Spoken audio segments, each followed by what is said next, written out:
Buongiorno a tutti, ben ritrovati con Sveglia Trieste. Sono le 7 di mercoledì 28 gennaio. Vi anticipo i nomi degli ospiti che saranno con noi questa mattina. Lorenzo Giorgi, consigliere comunale di Forza Italia, sarà nostro ospite dalle 8 alle 9.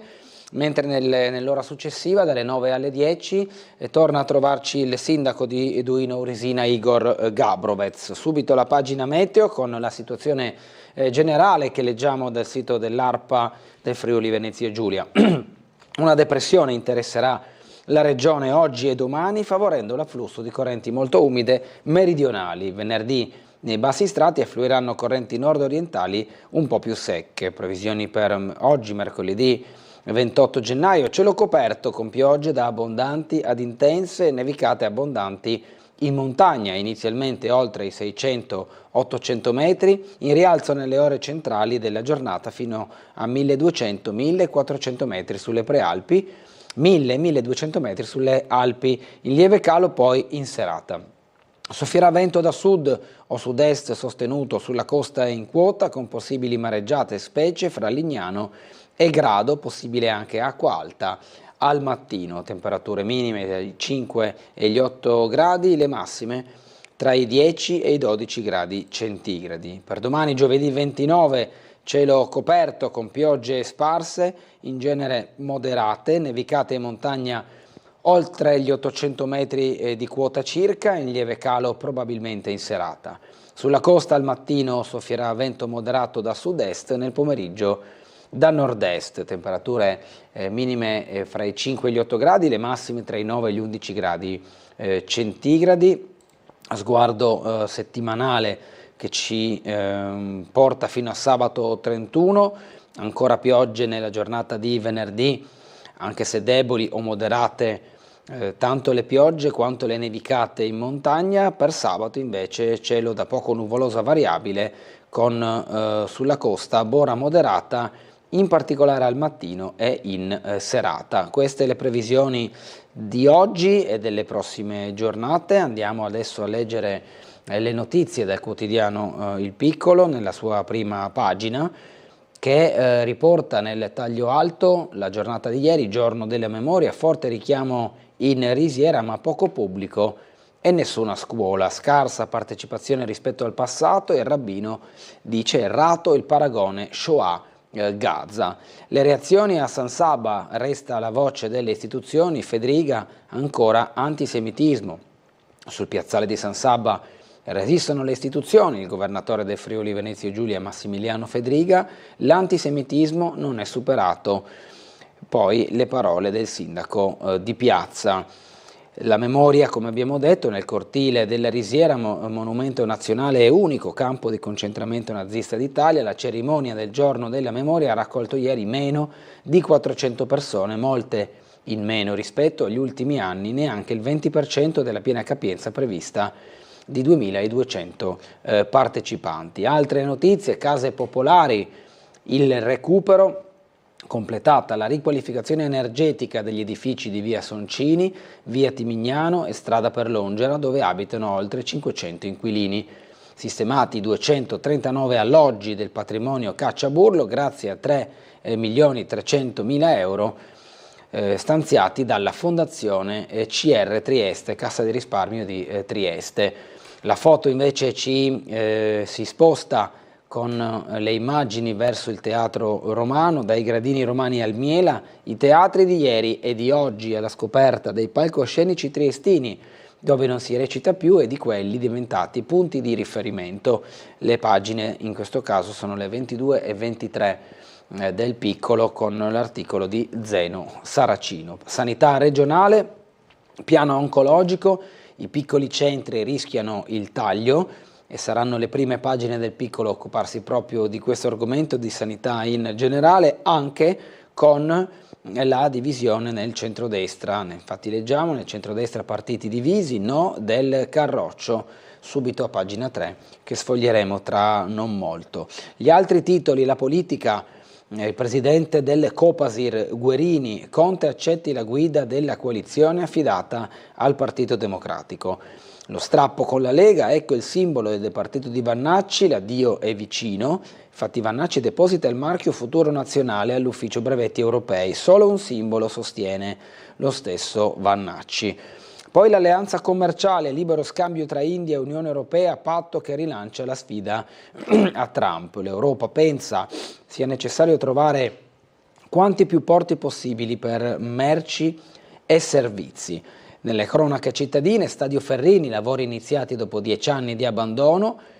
Ponziana e Chiarbola, già rimossa la vecchia erba sintetica, a disposizione oltre 3 milioni di euro. Podmenic drogò la donna e spinse l'auto nella scarpata. Il tentato omicidio, la situazione di questa notizia che ha a che fare poi con l'accusa di omicidio di Erika Podmenic, la donna che diversi mesi fa uccise un'altra donna in centro città. Eravamo nella zona di Piazza Unità ed emergono ulteriori dettagli già trapelati negli scorsi mesi su quelli che sono anche gli altri atti che la donna ha posto in essere contro ulteriori vittime designate da lei stessa.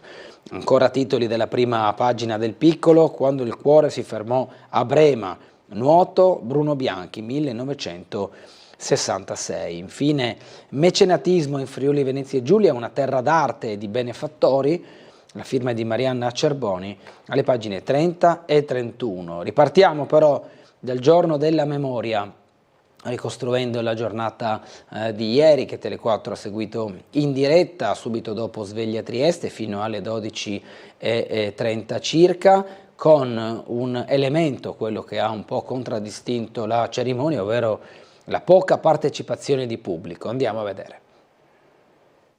Dove sono i giovani? Dove sono le scuole?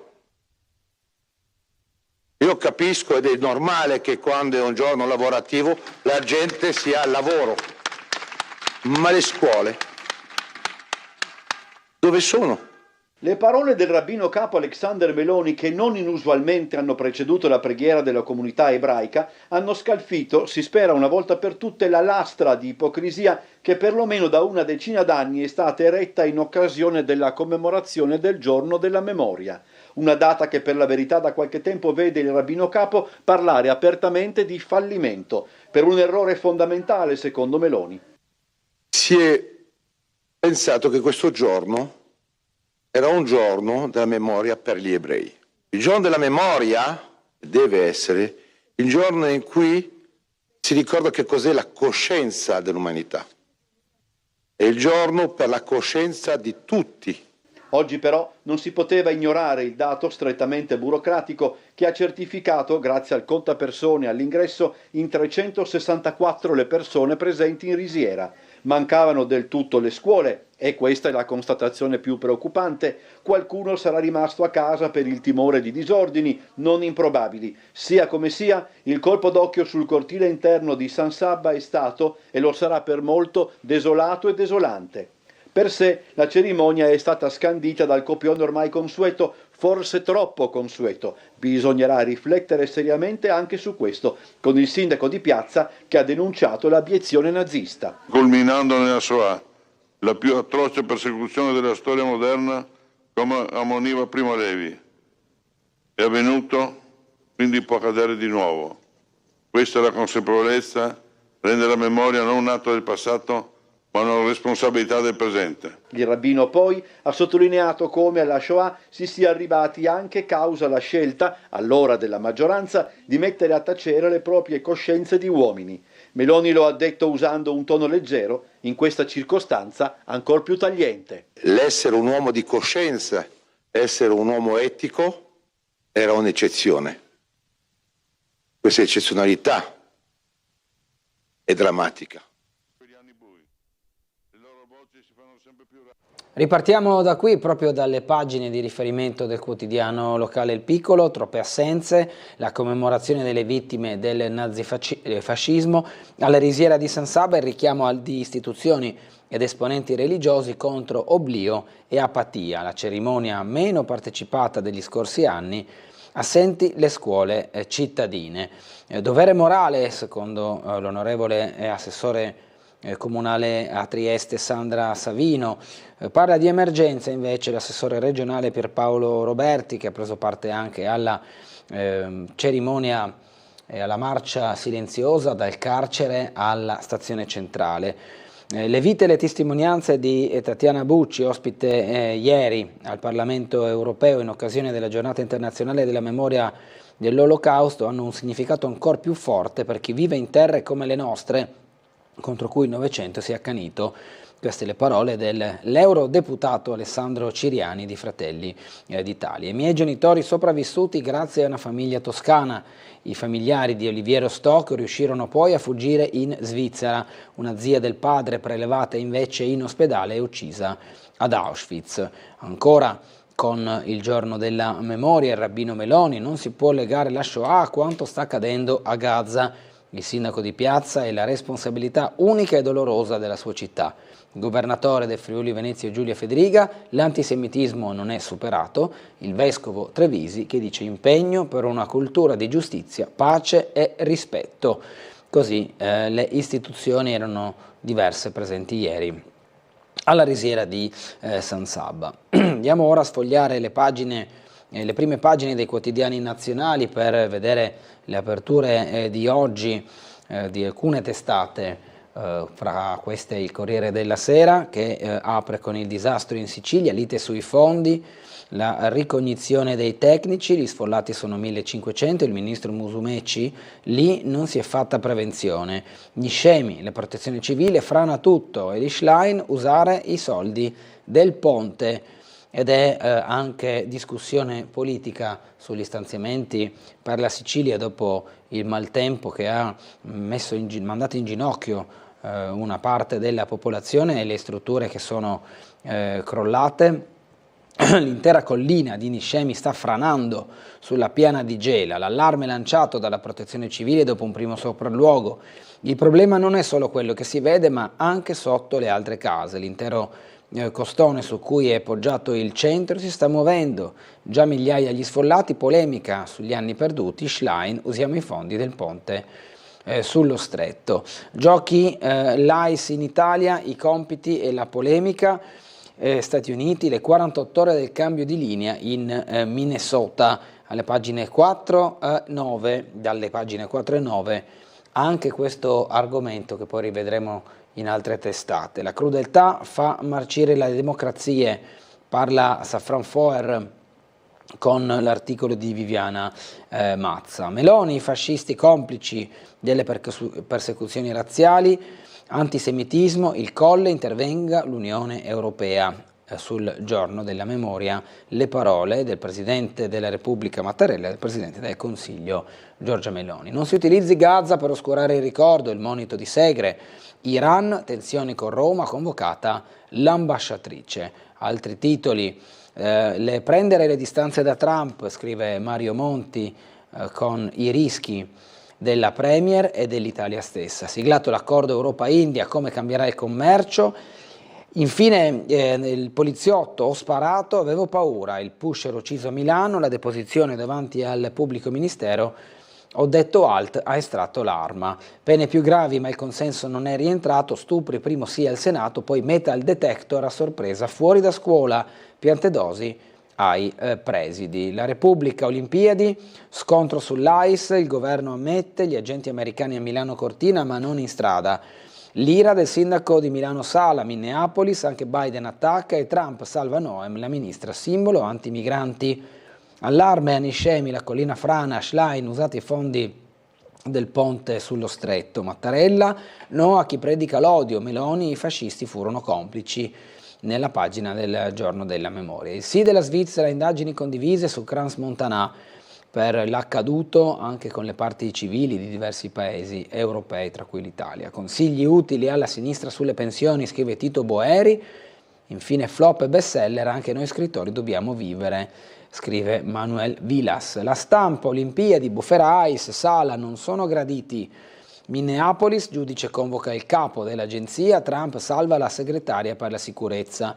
Parla l'ex capo della polizia Gabrielli, no agli sceriffi. Tajani, il ministro, dice non sono le SS. La geopolitica, nuovo ordine globale se l'Europa è esclusa. Nell'approfondimento di Gabriele Segre, Iran, Mar Rosso, Siria, l'escalation del caos.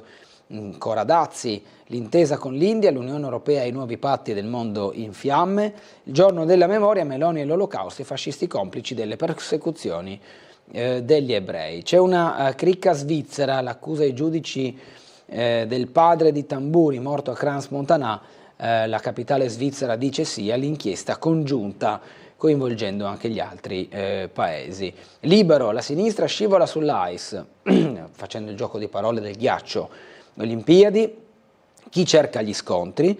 Per pochi uomini dell'agenzia americana che sono in Italia da anni e resteranno in ufficio, l'opposizione fomenta proteste contro Trump all'apertura dei giochi. Finirà come all'Expo, questo il quesito posto in primo piano da Libero. L'editoriale Santoro, l'euforia anti-Stati Uniti oltre il limite dell'etilometro. La Corona SPA, lui è gay, lei è lesbica, con le sue sparate sui VIP, senza nessuna prova, il fotografo incassa milioni e se ne frega delle querele. Qui in primo piano proprio Corona. Crans, i politici svizzeri ora sfottono l'Italia, nuovo scandalo, i video cancellati per i ritardi della procura. Sala, no allo scudo penale per la gente, gli spacciatori in rivolta contro la polizia a Milano. Il Sole 24 ore. Tra l'Unione Europea e l'India, storico accordo di libero scambio. La reazione di Confindustria, svolta strategica, l'import-export, made in Italy, chi ci guadagna? Alle pagine 4 e 5 l'approfondimento a tema. Il tech spinge il record degli utili globali. Il CEO di Anthropic suona l'allarme, nuove regole contro i rischi dell'intelligenza artificiale che mette alla prova le istituzioni, anche con l'etica quotidiana e attuale. Mercati e bilanci, i profitti 2025 raggiungono 4.850 miliardi di dollari in un anno, crescita del 12,2%.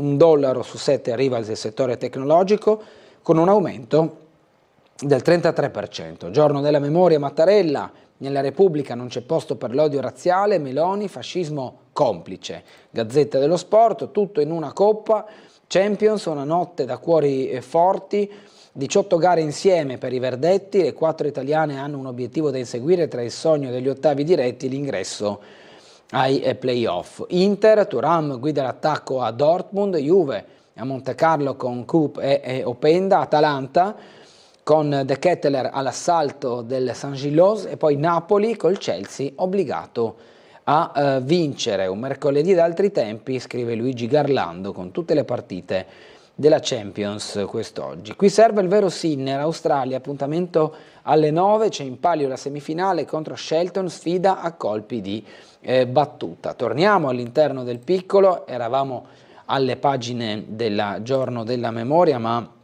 ripartiamo da quelle locali con gli approfondimenti sulle questioni cittadine, partendo dalla riqualificazione degli alloggi della Fondazione Cacciaburlo grazie al contributo della Fondazione CR Trieste. Allora, prima di addentrarci nella lettura delle parti più significative di queste pagine, andiamo a vedere direttamente il servizio andato in onda ieri nel nostro telegiornale con il sopralluogo dei presidenti della Fondazione Cacciaburlo e Fondazione CR Trieste, attori di questa riqualificazione di diversi edifici. Eravamo ieri mattina in via Soncini.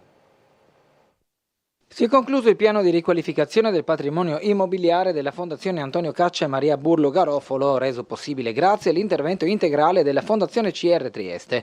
L'operazione ha interessato 9 edifici e ha migliorato le condizioni abitative di 204 famiglie, destinatarie di alloggi sociali nei rioni di San Giovanni e Servola, oltre ad alcune unità gestite per conto del Comune di Trieste. Gli immobili, molti dei quali bisognosi di urgenti interventi di efficientamento energetico, non potevano essere sistemati con le sole risorse dell'ente benefico, La Fondazione CR Trieste ha quindi sostenuto interamente i costi, coordinando anche l'attuazione dei lavori, suddivisi in 4 lotti avviati a partire dal 2020. Penso che insieme al Cacciaburro abbiamo fatto un'opera di riqualificazione e anche, devo dire, di un ambiente più sano e un ambiente più vivibile, per cui la gente oggi, al contrario di quello che era, mi pare abbiamo iniziato nel 19 a fare questi 4 edifici, a riqualificare 4 edifici, possiamo aver dato una qualità della vita migliore e questo è un gran risultato. Gli interventi hanno riguardato in particolare l'adeguamento e la sostituzione degli impianti di riscaldamento, l'isolamento termico degli edifici con cappotto, la coibentazione delle coperture e la sostituzione dei serramenti. L'ultimo lotto appena concluso ha coinvolto 40 alloggi in via Soncini. Nonostante gli appartamenti fossero sempre abitati, il cantiere è stato portato a termine nei tempi previsti, garantendo continuità abitativa e un sensibile miglioramento dell'efficienza energetica e del comfort per le famiglie residenti. In questi stabili che vediamo alle mie spalle sono 2, però con 4 numeri civici, è stato fatto anche un isolamento termico che aiuta moltissimo in una zona come questa che è esposta alle intemperie. In più sono stati sostenuti i costi degli infissi, cosa che pesa moltissimo sul bilancio della Fondazione, non ci saremmo potuti permettere infissi di questo tipo e quindi possiamo essere molto grati a Fondazione CR Trieste perché, e al suo presidente, perché ha sempre avuto una intenzione di guardare da vicino quelle che erano le problematiche e ci ha accontentato varie volte aiutando i nostri inquilini. Cambiamo pagina e cambiamo argomento. Cabinovia, i nodi del tratto orizzontale dalla soprintendenza ai pali della luce. Si vaglia la costruzione del solo sorvolo su Porto Vecchio per aggirare rincari accumulati e no del TAR. Tra i punti da dirimere l'incompatibilità con le linee elettriche e il contesto storico dei vecchi magazzini. L'ennesima puntata nella tormentata vicenda dell'impianto a Fune, scrive Il Piccolo. Qui una mappa di quello che è il tracciato orizzontale della cabinovia tra Molo Quarto e Parc Bovedo, con le 3 stazioni, quella di Molo Quarto, quella di Parc Bovedo e quella intermedia della stazione Porto Vecchio. E le altre immagini invece sono l'attuale situazione proprio della zona di Porto Vecchio e il rendering che era stato illustrato in fase di presentazione dei progetti con la cabinovia e il viale che diventa verde e alberato che passa tra i magazzini proprio dell'antico scalo. E qui ci sono diversi dettagli circa le problematiche a cui andrebbe ad incorrere il progetto proprio solo sul tratto lineare orizzontale senza la parte di sorvolo che punta verso l'altipiano. I fondi ministeriali ancora da chiarire, il quadro economico da 62 milioni accordato con Leitner risale al 2023, da allora i prezzi delle materie prime sono lievitati, l'ANCE stima rincari fino al 30% post-Covid. Le rate e i rebus FOI, i 48,8 milioni persi dal PNRR e convertiti in fondi MIT, Ministero dei Trasporti, sono stanziati in rate tra il 2027 e il 2034. I 13,2 milioni del fondo complementare del PNRR devono essere ancora confermati. Il 10 febbraio Matteo Salvini dovrebbe visitare la foiba di Basovizza e il sindaco di Piazza conta di strappare al ministro una riprogrammazione dei finanziamenti. Questo l'obiettivo del sindaco. L'appello di Italia Nostra: serve un tram moderno. L'associazione boccia l'idea della funivia nell'area vincolata e apre invece alla proposta di un tram moderno sul tratto di Porto Vecchio. Partito il recupero dello Stadio Ferrini, 2 lotti di lavori per oltre 3 milioni di euro nei rioni di Ponziano e Chiarbola, smantellata l'erba sintetica dell'impianto chiuso da 10 anni e l'inizio del primo cantiere per rifare campo e illuminazione, poi ci torneremo anche noi con un sopralluogo direttamente sul posto. Lo sfogo di rotta, giustizia per Crans Montana, mio figlio non l'ha avuta. Il padre di Pierluigi, perché per il processo che ha assolto Meran non sono stati mandati gli ispettori, invece adesso i nostri esperti vanno in Svizzera. una ferita che non potrà mai rimarginarsi, quella di un padre che ha visto ucciso il proprio figlio in una tragedia assurda, senza neppure la consolazione di poter vedere il responsabile di quell'atto omicida condannato da un tribunale. Sono passati più di 5 anni da quel 4 ottobre 2019, il giorno in cui Pierluigi Rotta e Matteo Denem Menego sono stati uccisi a colpi di pistola nella questura di Trieste da Leandro Augusto Stefan Meran. E tra poche settimane saranno trascorsi 2 anni dalla sentenza della Cassazione che il 27 febbraio 2024 ha confermato l'assoluzione di Meran per incapacità di intendere e di volere. E per il padre di Pierluigi, Pasquale Rotta, quell'epilogo giudiziario resta impossibile da accettare. Notizia di cronaca: via Paesiello, scooter cade nella buca, ferito lieve il conducente. Ancora notizie dalla pagina comunale, la storia della città attraverso i teatri, palcoscenici, Senza Tempo, teatri di ieri e di oggi, dall'antico San Pietro in Piazza Unità al recente Teatro Miela.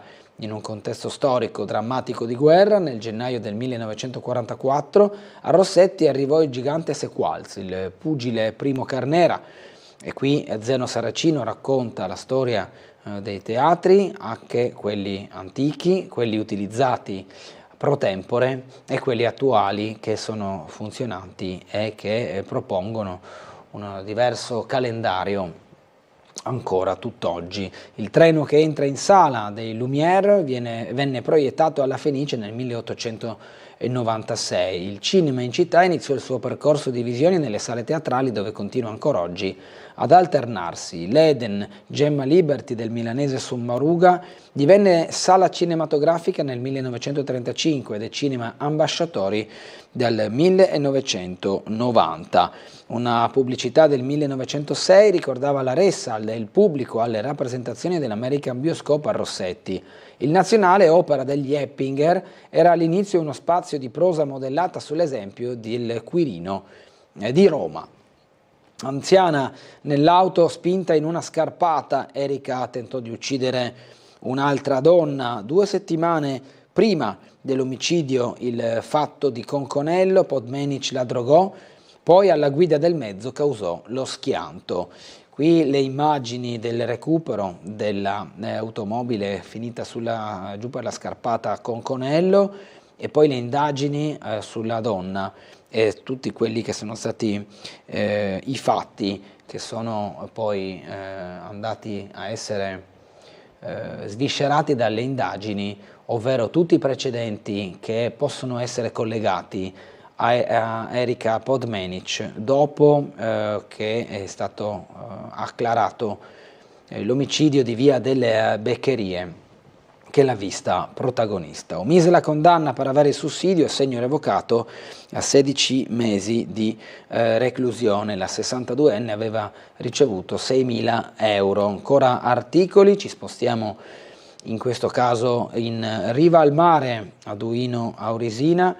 La Dama Bianca passa di mano e i Pacor sbarcano anche a Duino. Dopo 33 anni Miladinovic torna al cavalluccio, la gestione agli imprenditori dell'azienda Cohisce e del ristorante Eden.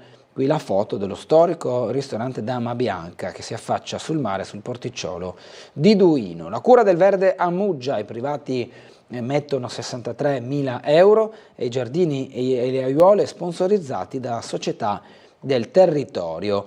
L'iniziativa della Lego, i mattoncini più famosi del mondo per raccontare la storia del castello di Duino.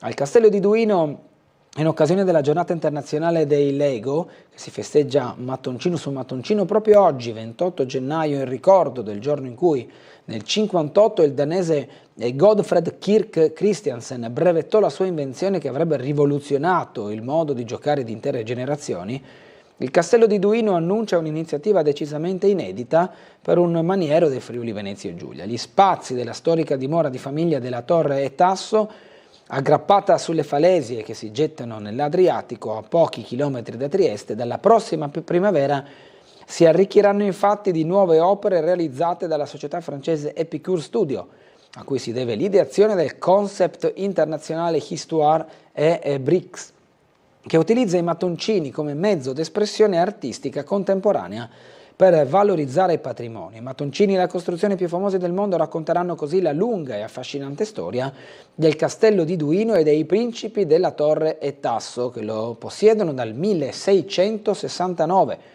In seguito alla firma del passaggio di proprietà avvenuta nel suggestivo salotto dell'imperatore, oggi visitabile. Ulteriori informazioni e immagini saranno svelate poi nei prossimi mesi. Andiamo ora in pubblicità, ci rivedremo tra poco per sfogliare le pagine dell'attualità, della politica e della cronaca nazionale del piccolo, per poi concludere con lo spazio della cultura e dello sport. A tra poco.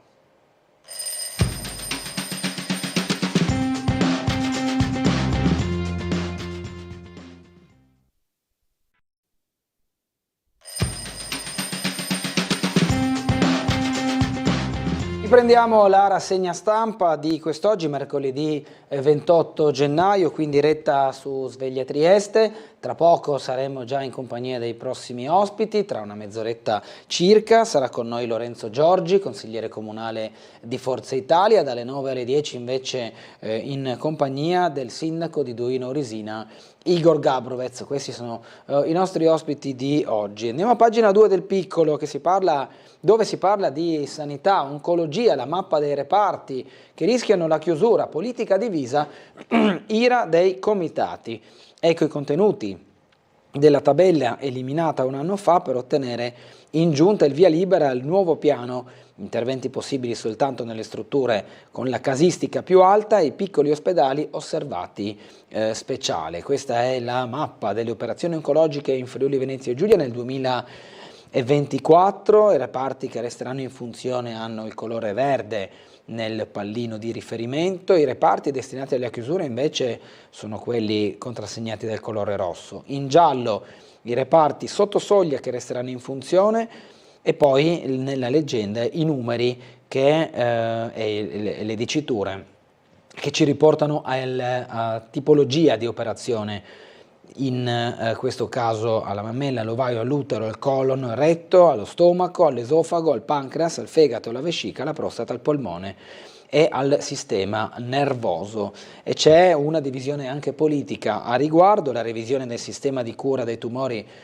è attesa da 30 anni e ora si riaccendono tutte le polemiche mai sopite. Interrompiamo l'argomento per dare spazio al collegamento con la sala operativa della Polizia Locale. È con noi in linea l'ispettore capo Eloisa Mastracchio. Buongiorno ispettore, cosa dobbiamo aspettarci da questa giornata? Eccomi qua, buongiorno ai telespettatori, buongiorno. Allora guardi, la notte, i colleghi mi riferiscono alla notte trascorsa piuttosto tranquilla, non ci sono state criticità o incidenti di particolare entità. E per quanto riguarda la giornata di oggi posso segnalare che in via Baiardi al Civico 84 abbiamo i vigili del fuoco all'opera unitamente alla nostra pattuglia, in quanto si è verificata la caduta di un albero anche sulla rete elettrica, sui fili elettrici, quindi attualmente, ripeto, Acegas, vigili del fuoco e nostra pattuglia al lavoro. Ecco, quindi questo per quanto riguarda la Baiardi. Per la giornata di oggi ancora segnalo che continua la fase di ammodernamento della rete semaforica cittadina e oggi sarebbe uso condizionale, visto il tempo, non abbiamo attualmente notizie in merito, sarebbe la giornata dalle 9 alle 13 di Piazza Sansovino, Bernini e Via del Bosco. E per quanto riguarda il pomeriggio, la zona dalle 14 alle 18, la zona di ginnastica, Gatteri e Brunner. Ripeto, però attualmente non abbiamo notizie se i lavori verranno svolti vista le condizioni meteo. E sempre per lo stesso motivo, anche oggi largo Papa Giovanni 2, lavori previsti, via Locchi 2 e piazza Carlo Alberto 6, anche qua per lavori sulla rete elettrica, e ancora la chiusura della via dell'Uva al Civico 4, sempre per lavori a Cegas, e queste sarebbero le notizie per il momento. Non abbiamo altre notizie da riferire, per questo le restituirei la linea, saluterei tutti. Grazie all'ispettore capo Eloisa Mastracchio, buona giornata e buon lavoro. Grazie anche a voi, salve, buongiorno. Grazie, buon proseguimento. L'iniziativa della Lega, torniamo all'interno delle pagine del Piccolo, sempre su tema sanità. L'iniziativa della Lega, come leggete, e le coalizioni spaccate fra dovere e consenso. Dibattito riaperto scusate, sui presidi periferici, la politica contesta gli standard sanitari. Il Partito Democratico con il Carroccio, rivedere i contenuti, alta tensione fra Riccardi e Cisinte. Ieri c'è stato proprio il momento di risposta dell'onorevole Cisinte della Lega sulle parole dell'assessore Riccardi, che a sua volta ha risposto in maniera anche piccata sulla sua ipotetico commissariamento, ma nel servizio si capisce bene il botta e risposta tra le parti. Sentiamolo. A voi pare che io possa essere commissariato dall'onorevole Cisinte? Vi immaginate se voglio commissariare qualcuno? E il mio segretario regionale, Marco Dreosto, ha voluto affidarmi questo compito che è importante ed è stato anche oneroso. Vivace botta e risposta a distanza tra l'assessore regionale alla salute Riccardi e l'europarlamentare Cisinte. Uomo della discordia ancora una volta la sanità regionale. La Lega con il segretario Dreosto ha affidato all'ex sindaco di Monfalcone un tavolo tecnico per approfondire alcuni aspetti, in particolare del piano oncologico, come precisa la diretta interessata. Ho lavorato con il mio partito seriamente a questo tavolo. Il piano oncologico, tra l'altro, l'abbiamo sottolineato, è un atto molto importante, fatto bene. Noi però abbiamo sottolineato anche con questo documento due aspetti che riteniamo fondamentali e che a nostro avviso devono magari essere verificati proprio da un tavolo tecnico che la delibera prevede, che se ne occuperà, composto da oncologi e anche da chirurghi. Nel ribattere a tono, come nel suo stile, all'attacco di ieri, Cisinte ne ha anche naturalmente per il Partito Democratico, che per primo ha parlato di commissariamento della Lega a Riccardi. Noi tutti apprezziamo molto il lavoro che ha fatto la Regione sul tema della sanità. Il PD dovrebbe stare zitto perché ha fatto dei disastri, a partire dalla gestione Serracchiani. Cisinte non risparmia una coda velenosa, ricordando il suo vasto consenso elettorale. Penso che il rispetto per il lavoro delle persone sia essenziale. E aggiungo che ho fatto per 30 anni il dirigente negli enti locali. Io ho fatto 10 anni il sindaco, risollevando una città difficilissima. Ho ricevuto più di 43.000 preferenze perché la gente si fida. Ecco, secondo me in democrazia ci vuole rispetto. E io lo so bene perché io sono andata al voto più volte. E il presidente Fedriga risponde così ai giornalisti che chiedono come prosegue il lavoro dopo le polemiche. Continuando a lavorare, penso che abbiamo fatto e stiamo andando avanti su una riforma votata dalla maggioranza che stiamo vedendo i risultati positivi. Io, come ho sempre detto, ci vuole del tempo e quindi per oggi i primi risultati sono emersi e abbiamo migliorato anche nelle performance non rilevate da noi ma da Agenas. Andiamo a sfogliare ora le pagine dell'attualità nazionale. Gli agenti dell'AIS alle Olimpiadi, ma non saranno usati in strada, lavoreranno di concerto con le forze dell'ordine italiane. Il ministro Tajani dice non stanno arrivando le SS, scoppia la polemica. Gli agenti dell'AIS si coordineranno con le forze dell'ordine italiane, ma lo faranno all'interno di una sala operativa allestita al Consolato di Milano. Si chiariscono i contorni sulla macchina della sicurezza che sarà attivata in occasione delle Olimpiadi invernali Milano-Cortina. Saranno 6.000 uomini del sistema di sicurezza nazionale e a dare il proprio supporto esclusivamente per la protezione degli atleti e le delegazioni statunitensi, consultando anche le banche dati.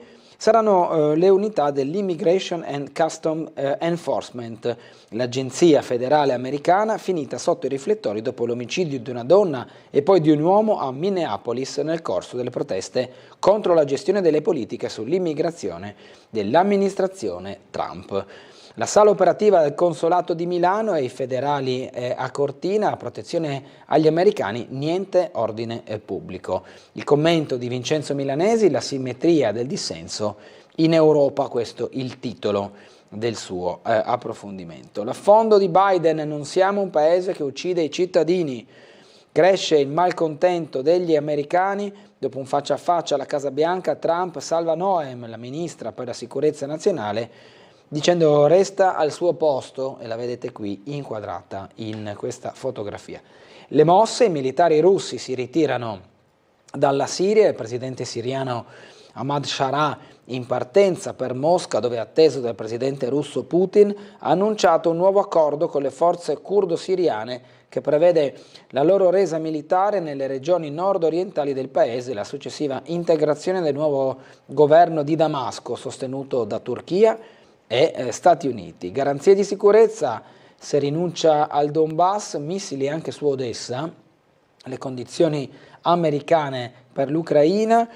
L'Ucraina deve rinunciare al Donbass per ottenere le garanzie di sicurezza americane e il Financial Times a rilanciare la posizione degli Stati Uniti sul processo di pace in un'esclusiva che cita fonti e conoscenza del dossier. Smentita dalla Casa Bianca, la ricostruzione è però in linea con la cosiddetta formula di Anchorage su cui insiste Mosca e che sarebbe stata concordata da Donald Trump e Vladimir Putin al vertice di Ferragosto in Alaska. In attesa che l'intricato nodo territoriale si sciolga, le forze russe continuano a bombardare, provocando almeno 8 morti e danni alle reti energetiche nel sud-est. Anche la città di Odessa è finita nel mirino dei droni. Zelensky nei giorni scorsi ha enfatizzato il raggiungimento di un'intesa con Washington sulle future garanzie per Kiev, assicurando che i documenti sono pronti al 100% e manca solo il luogo e la data per la firma. Il leader ucraino vorrebbe chiudere a breve anche per avere una leva nei futuri colloqui con Mosca. L'ok definitivo degli Stati Uniti sarebbe invece meno scontato perché l'amministrazione americana, secondo il quotidiano britannico, sta ora segnalando che i suoi impegni di sicurezza dipendono dal raggiungimento di un accordo tra Kiev e Mosca. L'ira di Teheran su Roma, convocata l'ambasciatrice, lo scontro diplomatico, inaccettabili le parole di Tajani su Pasdaran, si rischiano conseguenze dannose, minaccia il regime dopo il cambio di passo dell'Italia. Per il ministro degli esteri si tratta di un'organizzazione terroristica. Cambiamo pagina, siamo alla politica interna. Vannacci deposita il nuovo simbolo, Zaia e Fedriga, ipotesi vice di Salvini. Il generale: potevo farlo, lo statuto del partito non me lo vieta, ma il segretario lo vede come fumo negli occhi. Stefani, numero 2 a livello federale, potrebbe lasciare il ruolo in primavera, così il vice premier silenzia i dissidenti. L'ex governatore veneto punta in realtà a un ruolo di governo alle prossime elezioni, l'incarico politico come prima garanzia.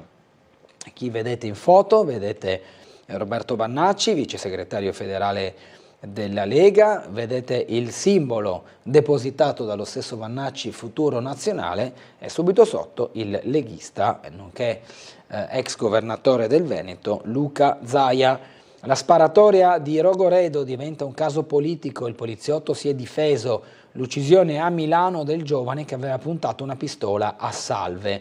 La mia idea era rincorrerlo perché è una dinamica che si ripete sempre. Io stavo partendo e il collega sarebbe partito dietro di me. Lui aveva la mano in tasca, ha tirato fuori la pistola e me l'ha puntata. Io, mentre stavo per fare lo scatto per andare avanti, ho estratto l'arma e ho esploso un colpo. Ricostruisce così il poliziotto che ieri pomeriggio, durante un controllo antispaccio con altri colleghi nel boschetto di Rogoredo alle porte di Milano, ha ucciso un ragazzo di 28 anni di origini marocchine con precedenti. L'agente, ora indagato per omicidio volontario, interrogato nell'immediatezza dal pubblico ministero Giovanni Tarzia, titolare dell'indagine, ha spiegato di aver capito fin da subito che quel giovane a cui ha poi sparato per paura era Zac. Zac era il soprannome che al commissariato di Viale Mecenate, chiamato a vigilare sul via vai dei tossici e pusher del boschetto, avevano dato al ragazzo, il quale lunedì pomeriggio, nel corso del servizio programmato a seguito senza bodycam, si trovava con un giro dei cavallini. È apparso scomparso per poi riapparire dopo 10 minuti. Quando siamo arrivati a circa 20 metri, ha raccontato l'agente che era con un altro collega in borghese. La persona si è fermata, ci siamo qualificati dicendo fermo polizia, e lui ha tirato fuori dalla tasca destra un'arma puntandomela contro. Nel frattempo Avevo aperto il giubbotto e fatto un passo per iniziare a rincorrerlo, ho estratto la pistola dalla fascia addominale e ho esploso un colpo che ha ferito mortalmente alla testa. Nella ricostruzione l'indagato, difeso dall'avvocato Pietro Porciani, ha fornito una serie di particolari per sostenere in sostanza che si è trattato di legittima difesa. Ha sottolineato quando si è avvicinato al ragazzo, da lui ferito mortalmente, l'arma che gli aveva puntato, la quale si è scoperto essere a salve e una replica di quelle in uso alle forze dell'ordine, si trovava a 15 centimetri dalla mano e poiché aveva la sicura non inserita, ha sentito l'esigenza di allontanarla. Questa è la ricostruzione dello stesso poliziotto. Ancora politica, Lorenzo Guerini, altolà a Conte, la premiership spetterà al Partito Democratico, il presidente del Copasir parla al Movimento 5 Stelle, niente dilazioni, subito il programma e il pilastro dovrà essere il sostegno all'Ucraina con tutti i mezzi necessari. Afghanistan, Trump rispetti i 53 morti e i 600 feriti italiani, le sue parole sono inaccettabili. Su Meloni la premier dovrà scegliere tra il suo filo-trumpismo e gli interessi europei. Riguardo la NATO, guardo con angoscia alla crisi delle relazioni tra le due sponde dell'Atlantico, l'intervista a Lorenzo Guerini in questa pagina. Lavori pubblici, siamo nel capitolo Istria, Quarnero e Dalmazia, protesta a Ossero per i cantieri, fatti male, centro deturpato, in rivolta agli abitanti della cittadina a Cherso, cemento in piazza e pietre nuove al posto di quelle antiche. Stella al merito del lavoro per i minatori morti ad Arsia, il riconoscimento del Presidente della Repubblica italiana. Andiamo poi a leggere la pagina successiva, il caso, il piccolo Raif affetto da autismo, rigettato a 4 anni dalla Svezia. Polemiche da Stoccolma a Sarajevo, scusate, il bimbo espulso per vecchi problemi burocratici del padre, il papà bosniaco è già cittadino svedese, la madre ha un permesso a tempo indeterminato. Qui Stefano Giantini racconta questa vicenda. L'intera collina di Niscemi sta crollando per la frana, siamo in Sicilia, tanti non rientreranno in casa. Per Ciciliano al momento non è ancora possibile fare una stima dei danni, la Regione Sicilia rassicura gli sfollati, si lavora a un piano per i nuovi alloggi. Schlein chiede di destinare 1 miliardo del ponte sullo stretto per dare un sostegno.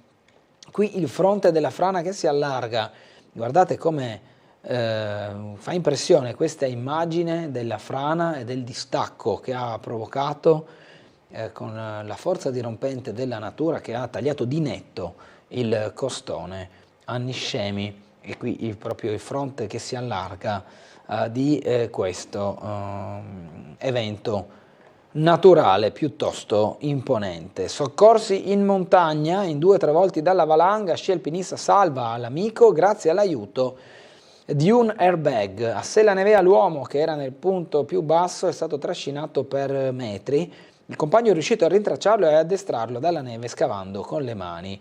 Il punto cerchiato è quello dove si è verificata la valanga che ha sommerso i 2 sci alpinisti. Nelle altre foto invece si vede la seggiovia e quindi anche l'airbag che è stato utilizzato dalla persona colpita per poi riuscire a segnalare la sua posizione e permettere così ai soccorsi di trovarlo tempestivamente. Non bisogna correre pericoli, l'esperto spiega cos'è accaduto. Buricelli, alla guida del soccorso alpino regionale, invita tutti alla prudenza. Si trovavano in una conca gli sciatori che ieri mattina sono stati investiti da una valanga.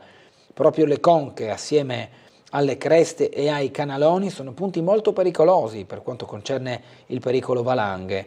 Come qualsiasi attività outdoor in montagna, spiega Sergio Buricelli alla guida del soccorso alpino regionale, ci si muove in un ambiente caratterizzato anche da alcuni pericoli oggettivi. La mitigazione del rischio è una questione legata al nostro comportamento e richiede attenzione e informazione. I bollettini delle valanghe, quelli della protezione civile per esempio, molto accurati e ben fatti, ci danno informazioni importanti sul pericolo, basta poi all'utente fare delle attente valutazioni locali sulla stabilità del manto nevoso. Poi Buricelli spiega anche le buone pratiche per come muoversi in montagna, in particolare in questi tratti. A Montepaschi il destino di Lovaglio dipende dalla lista del Consiglio di amministrazione e dai piani su Mediobanca. Questa è la pagina economica, approda in Consiglio del Monte il regolamento statutario per il rinnovo della governance. La composizione del board deve arrivare entro il 6 marzo, in mezzo l'assemblea e l'ok della Banca Centrale Europea. Aeroporti, sì dell'Europa su Save, il controllo ad Adrian e Finint Infrastructure. Andiamo alla pagina successiva, l'Europa si avvicina all'India, patto che lancia la sfida a Trump, l'accordo di libero scambio con il subcontinente asiatico è l'intesa più larga che i due blocchi abbiano mai definito. In questo schema anche numerico la sintesi degli accordi tra l'Unione Europea e l'India, l'abolizione o la riduzione delle tariffe sarà reciproca, ogni importazione rispetterà le regole comunitarie per la sicurezza dei prodotti. Azienda in difficoltà, la crisi di Rizzani De Ecker ferma la bretella per il Marco Polo, la linea ferroviaria per l'aeroporto di Venezia, i sopralluoghi di Rete Ferrovie Italiane rivelano diverse carenze nel cantiere, sicurezza dei lavori non garantita. Tra le irregolarità anche l'assenza del servizio di guardiania, era stato affidato ai carpentieri, alcuni subappaltatori hanno portato via i macchinari. Sempre Rete Ferrovie Italiane dice valutiamo come garantire la continuità di tutti i lavori. Cresce la preoccupazione per Cattinara, nessun segnale di ripresa dell'attività, oltre allo scalo veneziano, l'altra grande opera in cui è impegnato il gruppo di Carniaco è l'ospedale triestino. Se il costruttore non riuscisse a superare la difficoltà servirebbe una nuova gara d'appalto, dilatando ancora i tempi. Di fatto a Trieste nel cantiere non ci sono particolari macchinari, al momento resta invece la grande gru visibile da tutti quelli che si affacciano proprio verso Cattinara. Le pagine della cronaca locale che abbiamo sfogliato nella prima parte di rassegna stampa con il supporto della Fondazione CR Trieste alla riqualificazione di tutta una serie di alloggi Cacciaburlo, ieri la presentazione in via Soncini, la cabinovia e i nodi del tratto orizzontale dalla soprintendenza ai pali della luce, le problematiche relative alla costruzione solo della parte su Porto Vecchio e poi è partito il recupero dello stadio Ferrini a Ponziana, due lotti di lavori per oltre 3 milioni di euro. Zeno Saracino ci racconta la storia dei teatri, quelli di ieri, quelli di oggi, palcoscenici senza tempo, dal Teatro Romano al Teatro Miela, passando poi anche per le sale cinematografiche e cosa trasmettevano o proiettavano o mettevano in scena all'epoca. La cronaca con il caso Podmenic, o meglio l'omicidio a cui vede imputata Erika Podmenic, a una donna diversi mesi fa, era il 17 marzo del 2025, e i precedenti con il tentativo di avvelenamento e di omicidio di un'altra donna che è stata narcotizzata e la stessa si era poi messa alla guida dell'auto, anziana nell'auto spinta in una scarpata, e ancora Podmenic coinvolta. La Dama Bianca passa di mano e i Pacor sbarcano anche a Duino, così il futuro del locale in riva al mare. Andiamo alle pagine della cultura. Prendi l'arte e mettila a disposizione, dalle donazioni Cattaruzza e Luciani alle iniziative di De Martis e della Danieli. Ecco come il mecenatismo in Friuli Venezia Giulia arricchisce il patrimonio culturale, lo spiega Marianna Acerboni. La coscienza di Zeno Rossetti, oltre 100.000 spettatori in tutta Italia, così i numeri dello spettacolo. Debutta Frottole, il podcast del FNF che smonta le fake, la prima puntata è online su tutte le piattaforme. Con la cultura andiamo anche all'Esodo e il silenzio. Bottega Errante pubblica lo studio dell'antropologa di Capodistria Katia Horvat, virgolette, sulle vicende istriane. La conquista dell'infelicità, sismografo a Trieste, nell'ultimo saggio d'autore di teoria della classe disagiata, torna sul tema delle giovani generazioni inserite in un mondo di illusioni e false promesse. con la firma di Ventura. Andiamo allo sport, a Tenerife per stupire, seconda trasferta alle Canarie contro una squadra tosta. Gonzalez, dobbiamo lavorare per non concedere tiri facili. La pallacanestro Trieste e la Basket Champions League. L'avversario, il sistema di videoreta, passa per le mani esperte di Huertas e Scemadini. Questa il punto sull'avversario e la partita che vede impegnati i biancorossi. Basket femminile futurosa, le ragazze under 17 di Attruia staccano il pass per le finali WABA. Andiamo al calcio, la ricetta di Costantini, l'ex Alabardato, un grande danno d'immagine, ma la priorità ora sono i conti. Poi si penserà alla squadra, serve gente esperta e in sintonia con l'ambiente, dice Maurizio Costantini, che conosce da vicino il calcio locale e la triestina e che parla dunque innanzitutto di un risanamento societario prima di rimettere a posto anche la squadra e lo staff. Giudice sportivo Fagioli, stop per una partita e il mercato resta ancora in stand-by. Andiamo all'atletica, per Rossi doppietta regionale, cresce la condizione di Mosetti.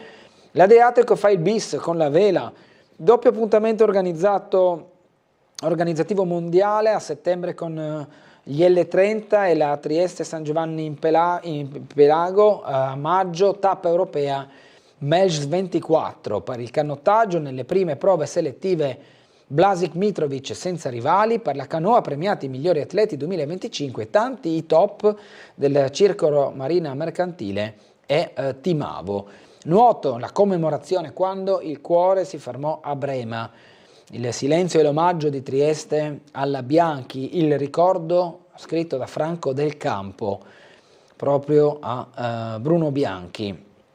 Alla calcio, volata finale, siamo alla Champions, stasera gara in contemporanea, le prime 8 subito agli ottavi, le squadre dalla 9ª alla 25ª posizione faranno invece a febbraio i play-off. La Juve col Monaco, è difficile evitare lo spareggio anche se arriverà una vittoria, il Napoli deve fare il risultato pieno in casa contro il Chelsea per non uscire subito dalla competizione. L'Inter sarà alle prese con un'avversaria complicata come il Borussia a Dortmund. L'Atalanta in trasferta con l'Union, servono tanti gol per entrare nella ambita top 8 europea. Tennis, Alcaraz in semifinale con Zverev, Sinner oggi Shelton per imitarlo. Gli Australian Open, qui in foto proprio Alcaraz, attuale numero 1 al mondo, impegnato nella sua gara del primo slam dell'anno. Il ciclismo amatore duella con Vingegaard e lo fa cadere, e poi lo sci alpino a Crans-Montana, prime prove cronometrate. Andiamo a chiudere dunque qui la rassegna stampa di questa mattina. Pubblicità, tra poco saremo in compagnia del consigliere comunale di Forza Italia Lorenzo Giorgi, poi vi ricordo nuovamente che a seguire dalle 9 alle 10 sarà con noi il sindaco di Duino Risina Igor Gabrovec. Ci vediamo tra poco.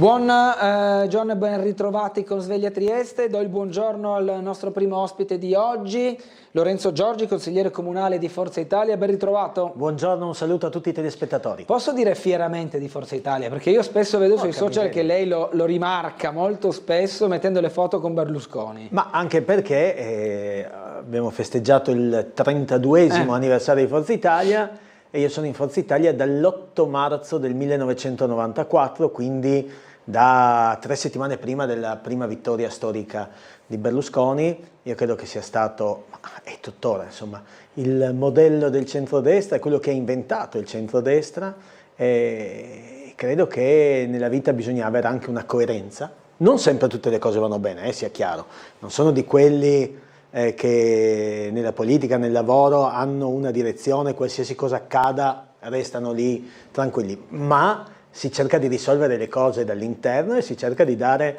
un senso anche di distinzione a chi è davanti a te che sa riconoscere in qualche maniera una posizione molto chiara, liberale, anche perché oggettivamente oggi per i liberali non ci sono altre scelte, per cui credo che sia comunque una scelta dovuta. Abbiamo già una telefonata che andiamo a sentire, buongiorno. Buongiorno Gulotta, buongiorno a lei e a Giorgi, Nivea. Buongiorno Nivea, penso che fra poco vedrà qualche mio collega dalle sue parti. Io non vi vedo perché non ancora, Beh, io sono un palo della corrente, per cui siamo tutti senza corrente e quest'albero che Pane Pinto aveva detto che può andare in alto anche se non sono... Lei lo sa da quanto tempo io combatto contro gli alberi che sono dietro casa mia. Ecco, hanno tagliato tutti meno che uno che è venuto giù oggi. È di un'enormità tremenda. Perciò se volete mandare qualcuno su, perché anche Giorgi aveva detto che sono un momento l'insicurezza era percepita. No Giorgi, l'insicurezza, se può venire su anche lei, è veramente reale, perché se passava qualcuno questa volta arrivava il carro da morto. Grazie. Grazie Nivea, sì, dovrebbe avvicinare tra un po' da quelle parti di via Baiardi Gianluca Paladin, quindi probabilmente vi incontrerete tra poco anche per testimoniare quanto accaduto, che ci ha riferito la stessa Nivea chiamando questa mattina appena l'albero era crollato, ha chiamato di là, ha risposto Paola, la collega dei palinsesti, e poi ce l'ha comunicato anche la polizia locale nel collegamento delle 7:30 circa, come quest'albero caduto in via Baiardi 84 stia provocando diversi disagi. Sì.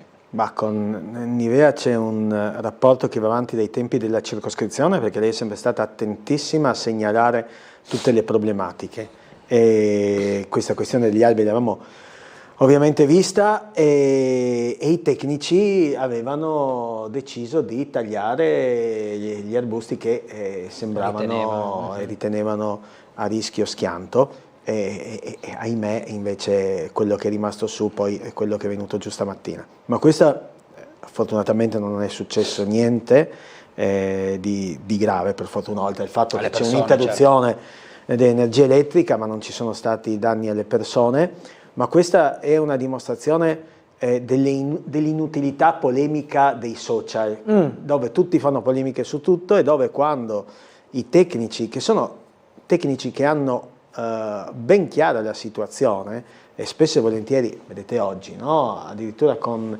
l'attenzione di non tagliare a caso, vengono fuori le polemiche delle persone, i gattaioli a 3 alberi là, 2 là, contro il verde, no, perché purtroppo la pianta ha una propria particolarità che spesso e volentieri non è adatta a quello che è il contesto urbano, cioè l'albero vive in situazioni diverse.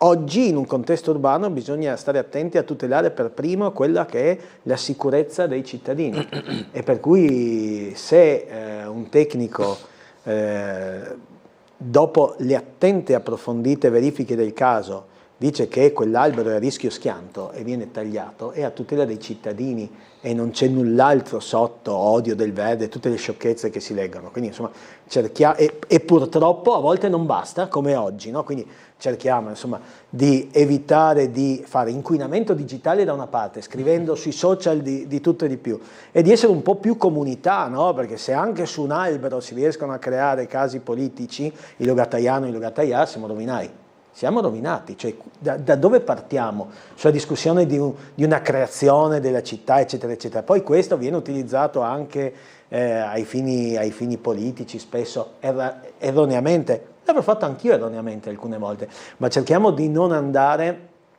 oggi dove tutti hanno diritto, come sempre, di esprimere il loro pensiero, ma spesso e volentieri lo si fa in maniera così, diciamo, un po' rude, per usare un termine sportivo. Insomma cerchiamo di ragionare su queste cose qua. Una mail dice: in merito al DDL Gasparri volto a contrastare l'antisemitismo, intento certamente condivisibile, auspico che tale iniziativa non venga utilizzata per limitare la libertà di critica verso le azioni dello Stato di Israele e verso l'ideologia sionista. Si tratta infatti di critiche legittime, pienamente in linea con i principi della nostra Carta Costituzionale. Non c'è una domanda in questa mail, ma insomma c'è una considerazione, sì, c'è una considerazione che tocca le recenti iniziative del nostro Parlamento. Sì, anche perché c'è una linea che può sembrare sottile ma non lo è, la critica a un governo, a prescindere da quello che esso rappresenti, rispetto all'antisemitismo. Insomma ce n'è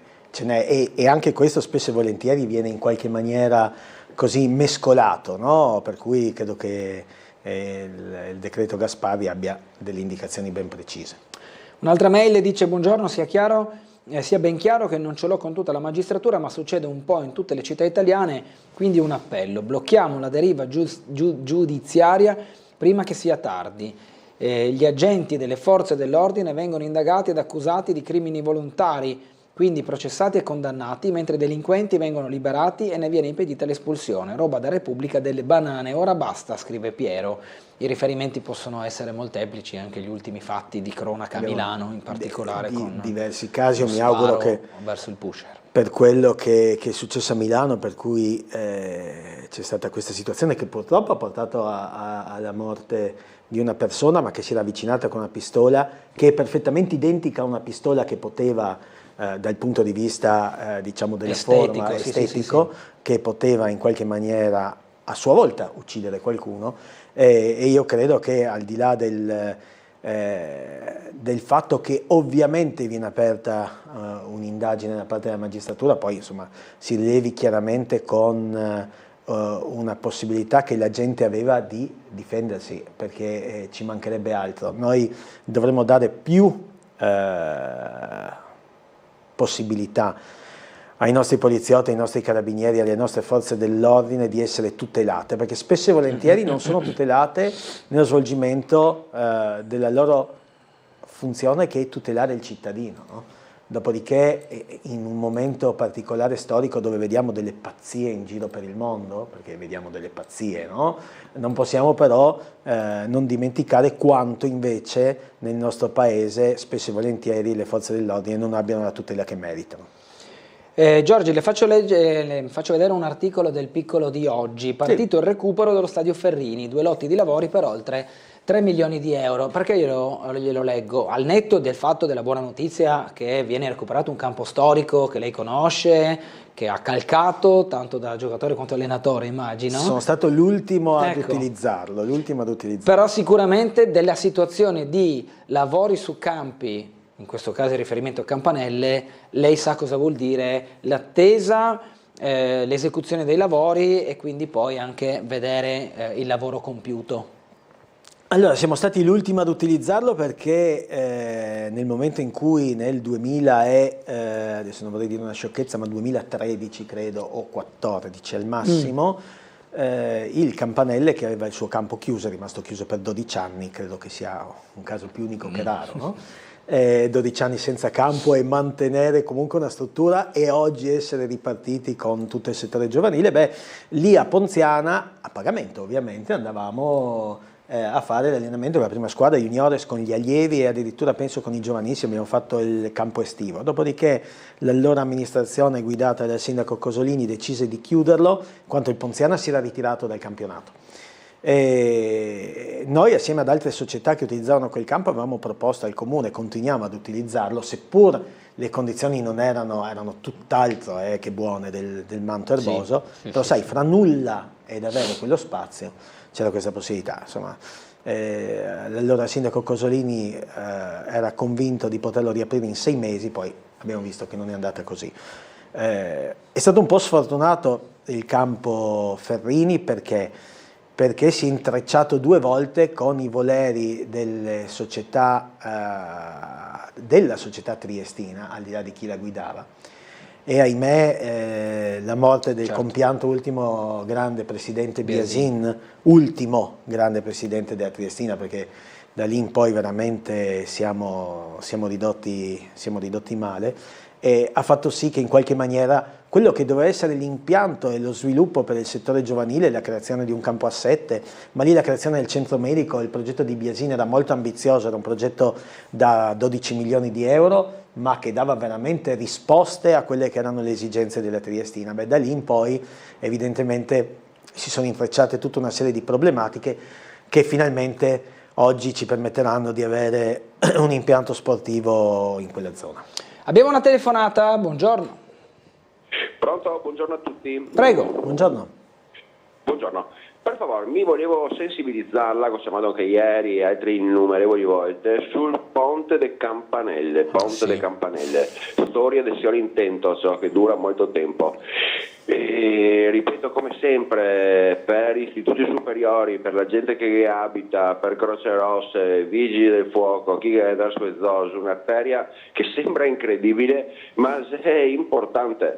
E, ripeto, il comune che dice che se delle ferrovie, la provincia della regione, i cittadini se ne frega, questo comportamento politico o comunque delle istituzioni porta alla disaffezione, non ve credemo, mi sono un suo elettore, sta roba qua non va bene, i cittadini perdi fiducia e dopo non va a votare, l'affluenza è in caglio, rendete conto, fate un esame di coscienza, impegno Giorgi, per favore, grazie, buona giornata. Grazie a lei, grazie, certamente la difficoltà di tenuta e quindi la chiusura del ponte di Campanelle mette in difficoltà la viabilità, ma vede anche in tutta questa presa di tempo per capire chi deve intervenire un imbroglio, diciamo, un groviglio, ecco il termine giusto, burocratico che non appassiona e non aiuta neanche la credibilità della politica stessa.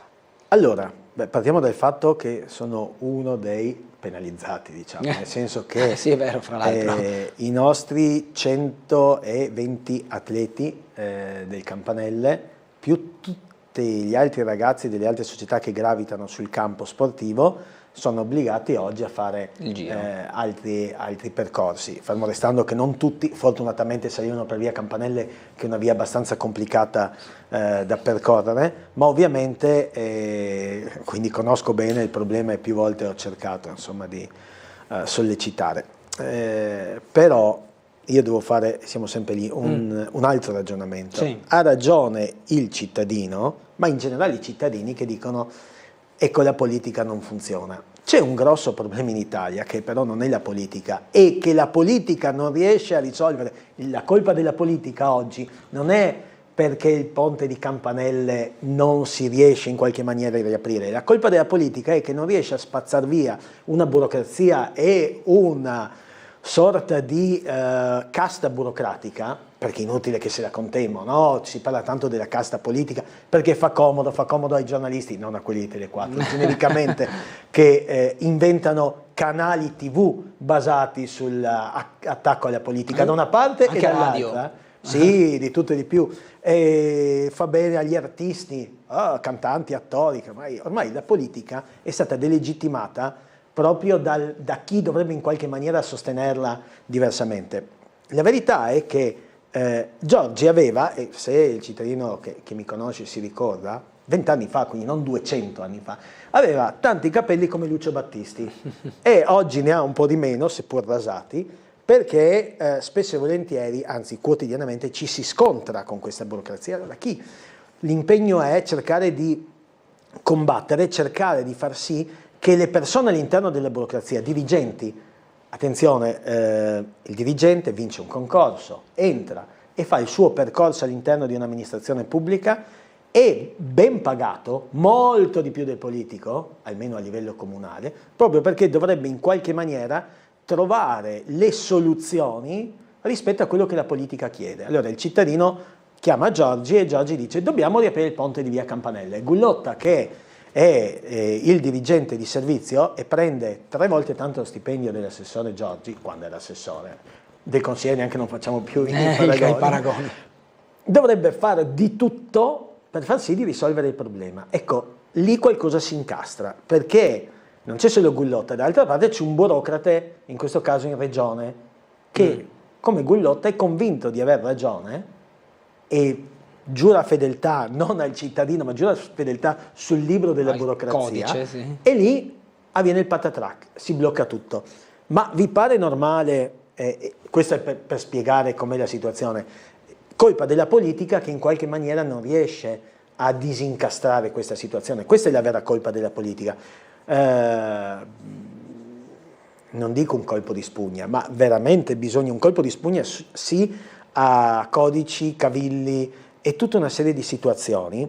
Io mi sono ritrovato più volte con problemi che si risolvevano in pochissimi secondi, ma che in qualche maniera abbiamo dovuto portare avanti giorni o settimane perché non si trovava il modo di non scontrarsi con quelle che sono regole che spesso e volentieri sono obsolete, che spesso e volentieri sono interpretabili. Allora se a interpretarle c'è una persona sola si risolve, quando ce ne sono due inizia a essere un problema. Tornando su Campanelle, io non più tardi la scorsa settimana ho sentito gli uffici perché oggettivamente la penalizzazione di chi abita in quella strada e magari non ha l'automobile. Ora c'è la 33 Barrata che in qualche maniera fa una parte del servizio, ma è una strada che soprattutto d'inverno con queste condizioni non è facile anche da percorrere a piedi, eccetera. Però indubbiamente il problema c'è, non ho la più pallida idea come e quando verrà risolto. Questo lo dico in maniera molto tranquilla. Uno, perché non seguo direttamente, non fa parte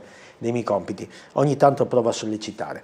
Però ricordiamoci, rispetto al ragionamento corretto che poi la gente non va a votare, quello che mi ha detto un dirigente fastidioso dopo che mi ero arrabbiato dopo una riunione. Ad un certo punto c'era il sindaco da una parte che mi chiamava, me l'aveva detto, ecco, sì. risolviamo, non si risolveva, io mi sono arrabbiato perché a un certo punto uno si arrabbia, no? Certo. Quando davanti a un cavillo non si risolve una problematica reale, e questo dirigente simpaticamente è venuto e mi ha fatto: ma se so cosa si arrabbia? Tanto lei fra 5 anni lava casa, cosa è successo? Noi restiamo qua, le lasci che facciamo noi. Ecco, non andiamo a votare. C'è il microfono che sta cadendo? Già che siamo, approfitto. Non andiamo a votare, va bene, però il problema è ben più ampio. È una questione di responsabilità, no? Cioè mi viene da pensare che oggigiorno, non so come fosse in passato, onestamente, io lo dico apertamente, mi viene da pensare che oggigiorno io devo fare questo rettangolo bianco, lei deve fare questo, altro rettangolo bianco, io non entro nel suo perché non è di mia competenza, anche quando magari, sforando dalle regole, potrei dare una mano. Cioè, ognuno fa il suo e non fa quel passo in più perché uno non è previsto e quindi incorro eventualmente in qualcosa di inappropriato. Due, scusatemi, se lavoro in più, è così? Non è tanto il lavoro in più, perché guardate, io l'ho sempre detto e lo ridico qui. Più paura di sanzione? Ma no, ma allora... Ma mi viene da dire, ma perché glielo faccio questa domanda? Perché se c'è un rimpallo di responsabilità per il ponte di Campanelle, perché ho delle ferrovie un tratto, ma la competenza è comunale, però la regione mette i fondi, allora quello deve dare l'autorizzazione, magari uno degli enti se ne fa carico, anticipa tutto, quello dovrebbe essere... E poi c'è uno storno, e poi c'è un... non lo so. La semplificazione... Io ragiono così, ma semplicemente perché non sono addentro alle istituzioni o la politica, e quindi mi viene immediato a dire c'è un problema, lo risolvo, e intanto lo risolvo perché è una pubblica utilità, e poi ci metteremo d'accordo fra provincia, UTI, cantoni, stati, io credo continenti, che questo ragionamento sia quello che voleva fare il presidente Berlusconi, perché portare una straordinaria esperienza imprenditoriale all'interno dell'amministrazione pubblica voleva dire: ragazzi, l'amministrazione pubblica non funziona, facciamo così. Come un'impresa. Come un'impresa, ma non è riuscito, questo è il vero problema. Ma lo vive il sindaco di Piazza ogni giorno, grande imprenditore che deve scontrarsi con quella che è una realtà che è tutt'altro che grande in Italia. Credo che sia un po' il fardello più grosso che abbiamo nel nostro paese. Ma attenzione, non è il fatto di non voler far di più, è il fatto, spesso e volentieri, i famosi 2 quadrati. Non è che ognuno guarda il suo, magari tu guardi, eccoli, li facciamo lì, magari tu guardi che oltre ad aver fatto il tuo, però quello che sta facendo il tuo vicino potrebbe dare in qualche maniera una problematica futura anche al lavoro che hai fatto tu, allora è meglio stare fermi. Questo è l'intreccio mortale della burocrazia. E giustamente qualcuno adesso dirà: ma se vuoi là niente, cioè bisognerebbe veramente fare una rivoluzione pacifica per cancellare questo, perché la burocrazia è quella che poi detta i tempi, i ritmi, comanda, ma non il comune di Trieste, in sto benedetto paese, con quelle follie che dicevamo spesso e volentieri di codice degli appalti e di tutta una serie di situazioni che sembrano fatte, ingarbugliate apposta per rallentare tutto. Qual è la motivazione? Non lo so, non l'ho mai capita, ho provato spesso e volentieri. È vero anche che ho avuto la fortuna di avere chi si è arroverato il cervello per cercare di sorpassare. Noi abbiamo tantissimi dirigenti, brave persone che cercano di fare e di trovare il sistema. Soluzione. Però attenzione poi, perché sì, ti gaggerai intorno, poi c'è la Corte dei Conti, poi c'è questo, poi c'è quell'altro. Cioè, spesso e volentieri anche cercare di fare qualcosa del bene, e non sto parlando del politico, perché spesso ci troviamo nella situazione di dire la politica non fa, la politica prova a fare, la dirigenza prova a fare, ma spesso ci si scontra con delle situazioni complicate. Okay. E io non credo, una volta si diceva ai dipendenti pubblici non vuoi lavorare, no? Io non ho mai avuto questo sentore, dopo come in qualsiasi campo c'è quello più bravo o meno bravo, chiaro. Però spesso e volentieri le regole che dettano quella che è la condotta di chi si trova a fare dirigenza e amministrazione pubblica sono sbagliate. E però se uno deve seguire le regole, no? Però se io ti do delle regole e una non è il massimo della vita, tu devi seguirlo ugualmente, quella regola va cambiata. Noi dovremmo in qualche maniera trovare come cambiare le regole. Non so come fare, non ho la più pallida idea. Okay. Pacificamente non so come fare. Okay. Telefonata, buongiorno. Buongiorno dottor Gullut, buongiorno al consigliere Giorgi, sono Oscar. Buongiorno Oscar. Buongiorno, volevo fare una domanda al consigliere Giorgi riguardo al consiglio, l'ultimo recente di lunedì. Al consiglio. Lo sa consigliere, bene o male penso, che li seguo quasi tutti, se non in diretta, qualche volta non riesco, li seguo tutti in diretta streaming. E ho notato che appunto nel consiglio l'ultimo del 26 praticamente, a parte un po' di battibecchi, questo è normale dialettica politica, però seguendolo in streaming, i 52 ordini del giorno che poi sono stati ridotti mi pare da una decina perché sono stati fatti propri qualcosa dall'amministrazione, ecco, gli emendamenti che vengono fatti propri, il cittadino non dispone del calepino, cioè voglio dire non sa di cosa si tratta, vengono fatti propri, vengono elencati per numero come che sono diciamo esposti nell'ordine del giorno, però ecco, manca questa informazione riguardo alla spiegazione dei numeri di quei diciamo ordini del giorno fatti propri, che l'amministrazione o per un motivo o per l'altro se ne prende carico, in poche parole, però non sono elencati, cioè non vengono elencati come quando un consigliere che li propone, nel caso faccio l'esempio della Pucci che aveva proposto una rampa per disabili all'università, cosa che non sta né di destra né di sinistra, è una cosa utile per tutti perché la disabilità non ha colore di partito, sarebbe dovuta essere votata positivamente, invece è stata respinta. Un'altra cosa, poi chiudo, è l'esempio che aveva portato come primo ordine del giorno la consigliera Alessandra Ricchetti riguardo alla tassa di soggiorno che è raddoppiata, usare parte di quella tassa di soggiorno che è raddoppiata per aumentare i servizi per i cittadini, perché durante i mesi turistici ci sono delle problematiche anche per spostamenti, bus, eccetera, magari mettere i collegamenti per le navette, perché i parcheggi non ci sono. Ecco, mi sembrano cose naturali, normali, non di destra, non di sinistra, però viene tutto respinto per così. Sembra una cosa fatta a tavolino. Ecco, solamente questo, magari poi ciò che ne è seguito del discorso della Ricchetti, che ha chiesto i nomi di chi ha votato pro, chi ha votato contro e chi si è astenuto, vabbè, anche lì telematicamente, se vogliamo dirla tutta, si potrebbe anche risolvere, pubblicare, come che vengono pubblicati i risultati della linea rossa, la linea verde e la linea grigia per i risultati quando il Presidente dichiara chiusa la votazione, si potrebbero anche mettere i nomi.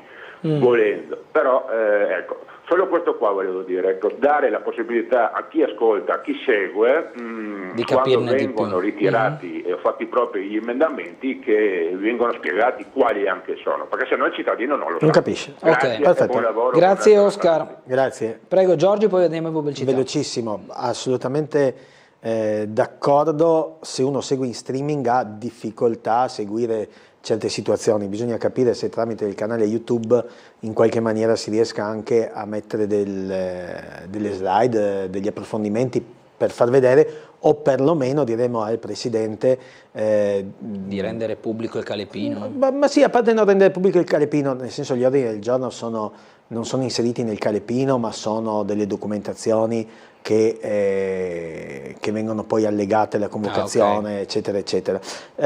Magari quando viene fatto proprio, almeno leggere il titolo e la proposta, in modo che chi segue possa, e su questo non c'è alcun dubbio.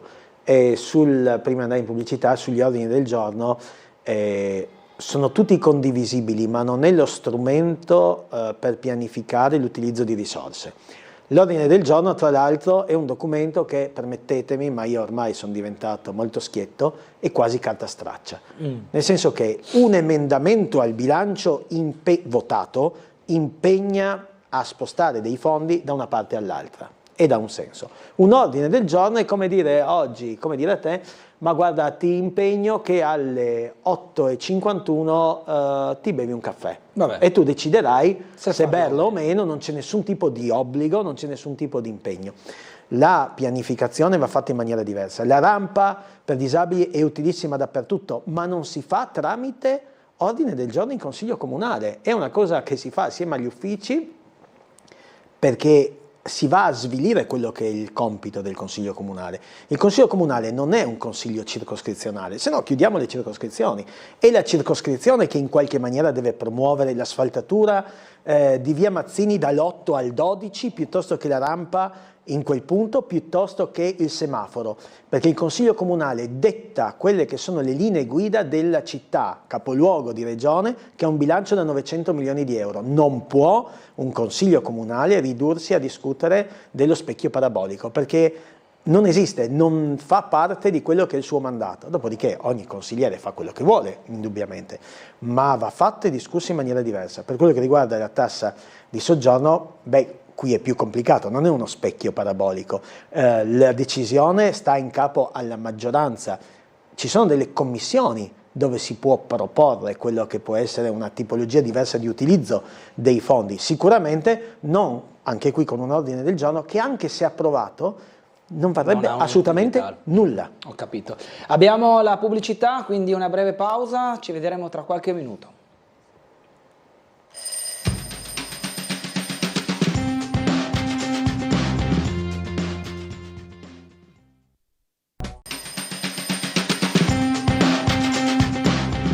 Torniamo in diretta con Sveglia Trieste, in nostra compagnia il consigliere comunale di Forza Italia Lorenzo Giorgi. Buongiorno nuovamente. Diverse mail, gliele leggo. Buongiorno, che sconcerto, squallore e avvilimento vedere l'assenza delle scolaresche alla manifestazione in Risiera.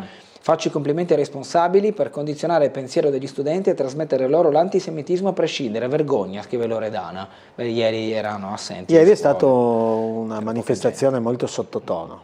Vero.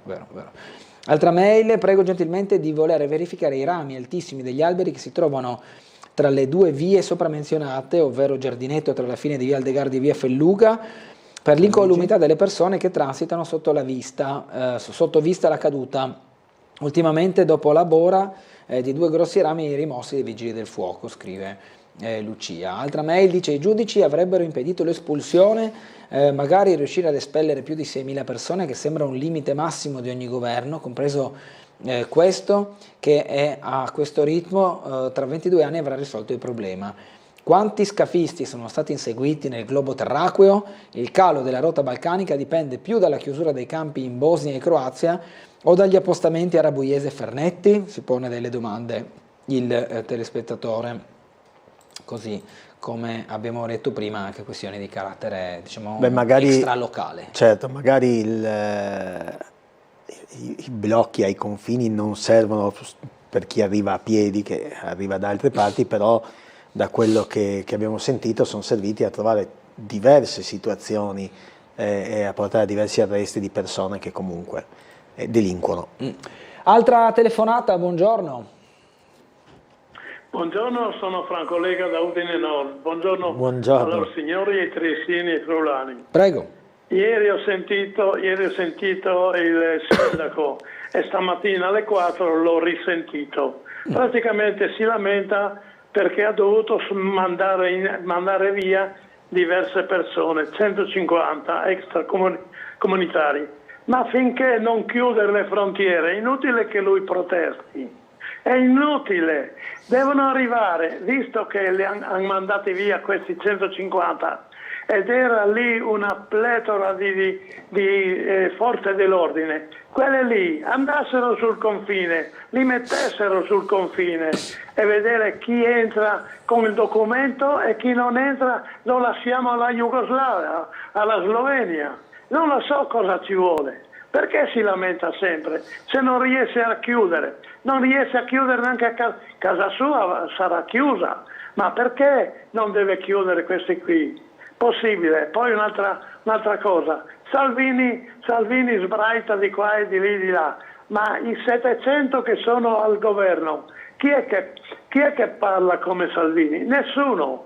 Salvini tira la volata alle destre, ma Tajani frena. Perché non gli tirate le orecchie a Tajani che si accordi con Salvini e con la Meloni di fare qualcosa? Cisinte è stata maltrattata, volevano tagliargli la gola e subito è stato mandato via questo, non so se era senegalese o se era un qualcos'altro. Perché il sindaco e il pretore e il prefetto non riescono a mandare via questi qui? In seguito a quello che ha mandato via la Cisin, fare la stessa cosa che ha fatto la Cisin. Perché lei può e il sindaco non può? Trovate su YouTube cosa può fare il sindaco, il prefetto e il questore. Vedrete che tutti dovrebbero fare per la sicurezza dei cittadini, invece nessuno fa. Ok, grazie Franco. Giorgi, se vuole dire due parole a commento? Ma con Franco abbiamo parlato anche altre volte, il sindaco non può chiudere i confini, insomma, anche perché poi chiudere i confini diventa un po' complicato per tutta una serie di situazioni. Indubbiamente ci vuole più controllo e su questo non c'è alcun dubbio.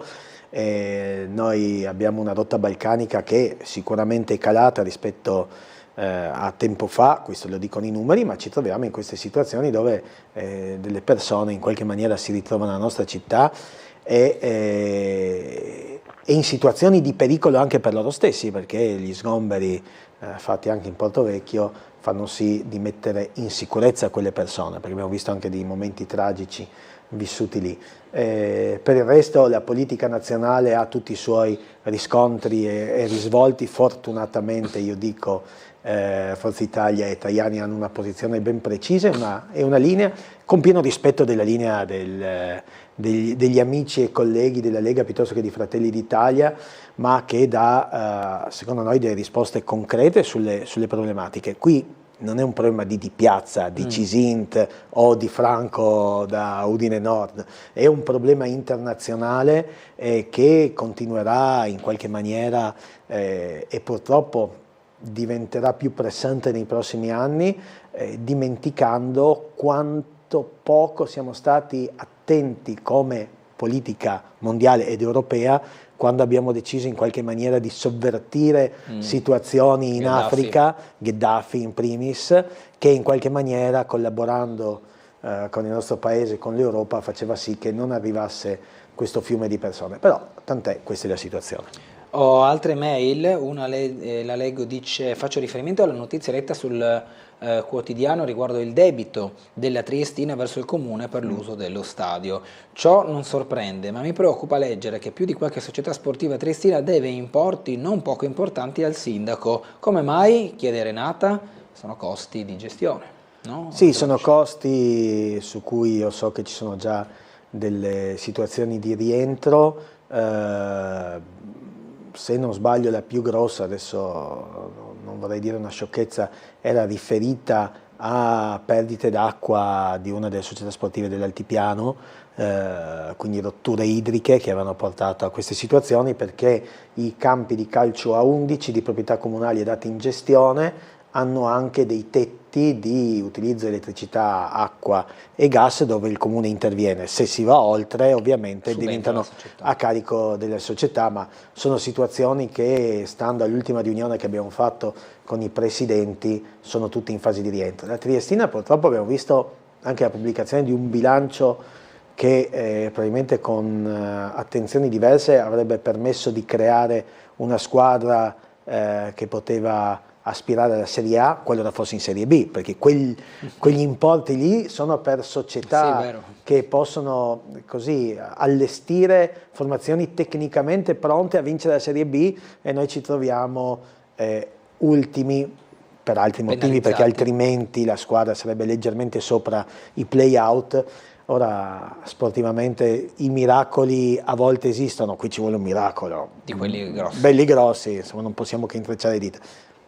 Abbiamo Gianluca Paladin da via Baiardi, lo vedo pronto al collegamento. Gianluca, buongiorno, la situazione è stata anche descritta dalla polizia locale questa mattina, descrivicela tu che sei sul posto.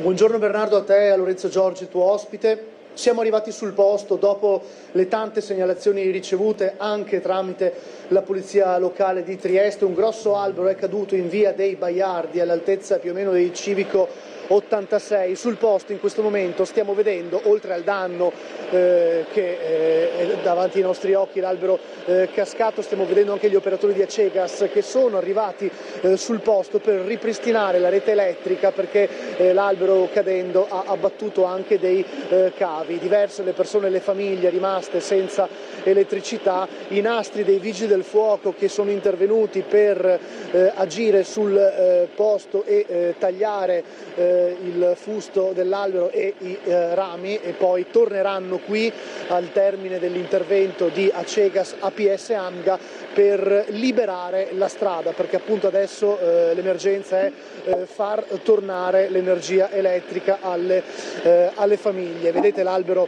è davanti ai nostri occhi, altezza civici 84-86, operatori che stanno verificando lo stato dei cavi, sono giunti presto, il prima possibile, appena si è attivata l'emergenza. Polizia locale sul posto ai piedi di via dei Baiardi per segnalare appunto che ci sono le operazioni in corso, e sappiamo che tra l'altro questa zona, Bernardo, anche tu la conosci, la via è stretta, è tortuosa, è difficile passare con una macchina piccola, un'utilitaria, figuriamoci con questi mezzi. Grandi manovre hanno dovuto fare gli operatori di Acegas APS AMGA solo per posizionarsi, perché veramente qui è molto stretto.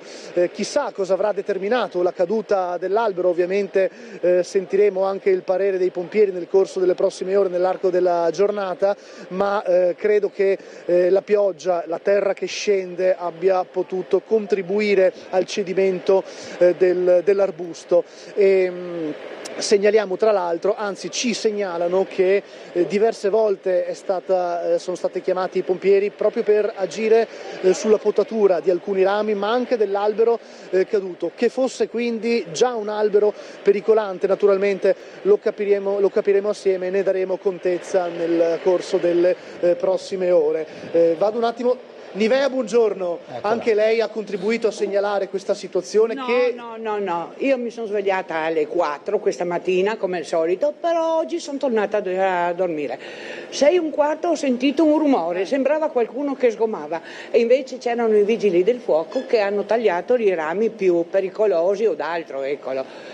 Finalmente è venuto giù l'ultimo albero, no? Perché, come ho detto stamattina per Tele4, non vedendo, perché non ho la luce e la corrente a casa, e dopo 30 anni finalmente è venuto giù l'ultimo albero, perché io avevo avvisato ancora quella volta: questa è una proprietà che non è di nessuno, probabilmente sono andati in Australia, per cui sono rimasti tutti, non hanno trovato niente. Abbiamo cercato, anche la polizia locale tanti anni fa ha cercato, e adesso è successo quello che doveva succedere, insomma, ecco. Ringraziando il cielo lì non passa nessuno. Ho cercato di telefonare alla signora che abita in quella casa, non risponde, per tranquillizzarla o per dirle di avvisare i figli, ma adesso cercherò nuovamente di avvisarla perché penso che abbia preso paura se è in casa. Tutto qua, niente altro. Grazie Nivea, in bocca al lupo per tutto, anche per il ritorno dell'energia elettrica. Ormai adesso ripristina prima l'energia elettrica e poi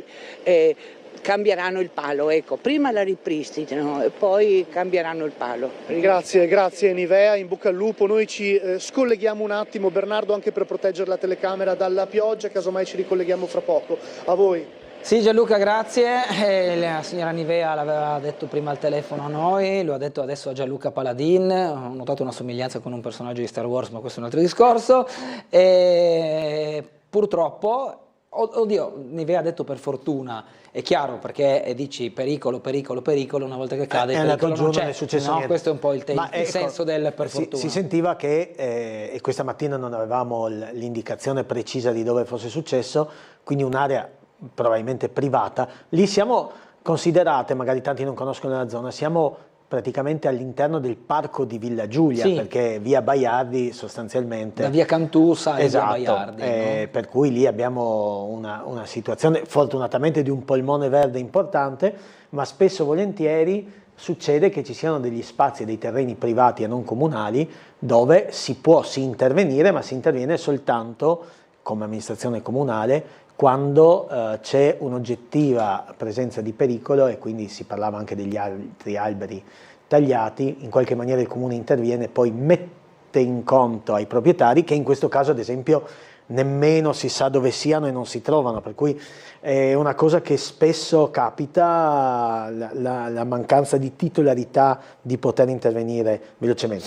Ripeto, per fortuna in quel punto la strada è poco frequentata, se non da chi ci abita, e quindi non è, oltre i grossi disagi della mancanza di energia elettrica, non è successo nulla di grave, ed è bene. Telefonata ancora, sentiamo, buongiorno.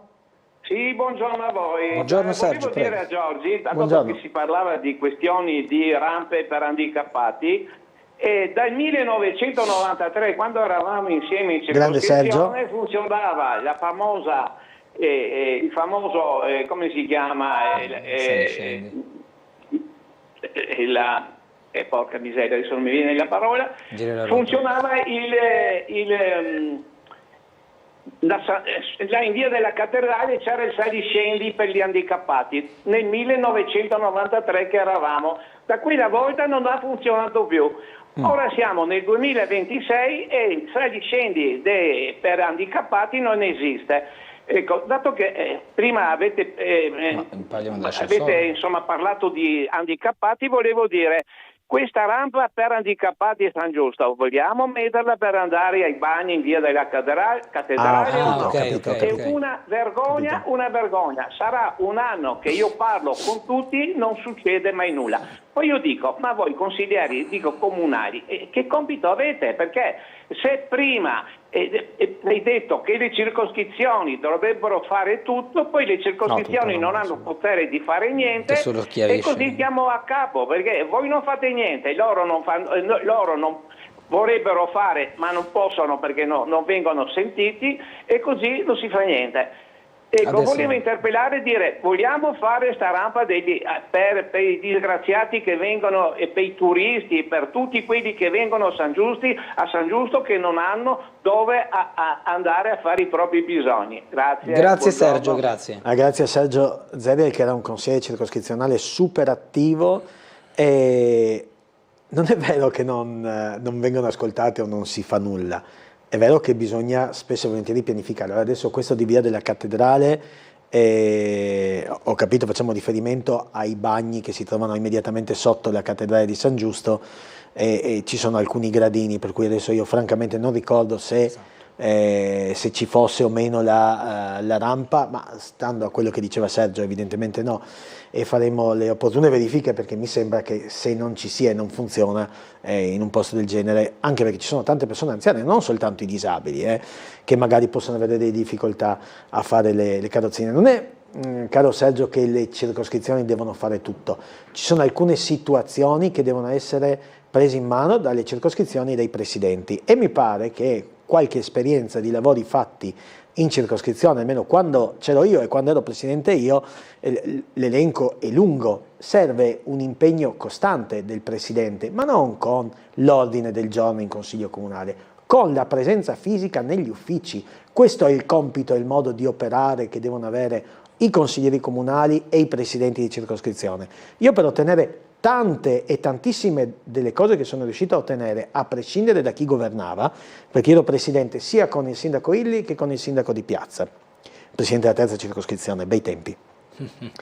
E posso assicurarvi che se facciamo un bel giro per Roiano, Gretta, Barco, la colonia Scorcola, sono centinaia gli interventi che sono stati fatti grazie all'impegno della circoscrizione del presidente, ma il modus operandi è diverso. Non servono documenti da poi sventolare in campagna elettorale, perché spesso e volentieri l'ordine del giorno, la mozione o l'intervento in commissione da parte di un consigliere serve poi per fare la foto, per mettere sui social. No, bisogna andare lì ogni giorno e cercare in qualche maniera nella pianificazione degli interventi di poter mettere qualcosa. Tu vuoi chiedere 10, porterai a casa 3, ma su quei 3 devi impegnarti. E su questa via cattedrale mi pare che sia una segnalazione intelligente, e magari ci sentiamo e approfondiamo e vediamo di capire. Ancora una telefonata, andiamo a sentire che il tempo stringe. Buongiorno. Pronto? Ecco, buongiorno. Buongiorno. Sono Luisa. Sì, prego. Guardi, mi vedi intanto di piangere ieri nella risiera. Ecco, sono Luisa. Allora, ieri mi veniva di piangere. Pronto? Sì, prego signora, dai, siamo qui. Deve parlare al telefono e lasci stare la TV, altrimenti sarà fisiologico il ritardo di comunicazione. Prego Luisa, ci dica. Niente, ha rinunciato. Voleva parlare della risiera, evidentemente, sì. Però perché anche lei probabilmente ha seguito, era presente o ha seguito noi o gli è stato detto. Sì, c'era un decimo rispetto ad altre situazioni dove la risiera è piena, lì c'era un decimo delle persone, ma su questo è una pianificazione che in qualche maniera le scuole devono fare per le visite, eccetera, eccetera. Però effettivamente non ci si aspettava così poca gente. Affluenza. Le leggo una mail: buongiorno, vorrei che il vostro ospite chiarisse la logicità dei bidoni delle immondizie con le tessere. Qui in altipiano ci sono diversi bed and breakfast, le prime borse delle immondizie, comprese le scatole portapizza, vengono lasciate all'esterno dei bidoni. Gli animali selvatici e la bora rispargono per le strade. Grazie per la risposta, Fabio.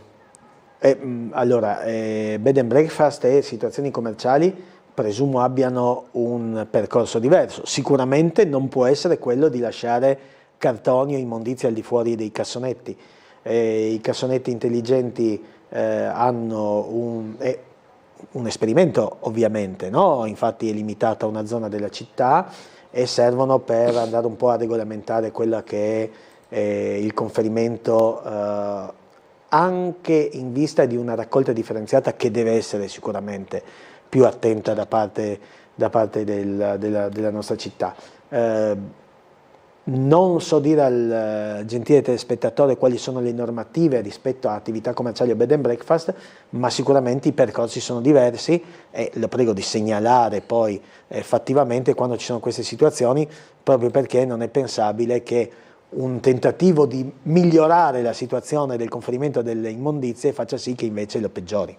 Buongiorno, complimenti alla signora Nivea, una cittadina modello. Segnalo la problematica riguardante via dei Pellegrini, dove un giardino con muro di contenimento di proprietà privata crea problemi per l'incuranza, è pericoloso, scrive Giorgio, che manda anche poi la mappa della zona. Ancora non conosco bene via dei Pellegrini perché ci stava il consigliere circoscrizionale Giovannini una volta. Come no? Che era ieri il nostro ospite, fra l'altro. Sì, era ieri ospite, quindi la conosco bene.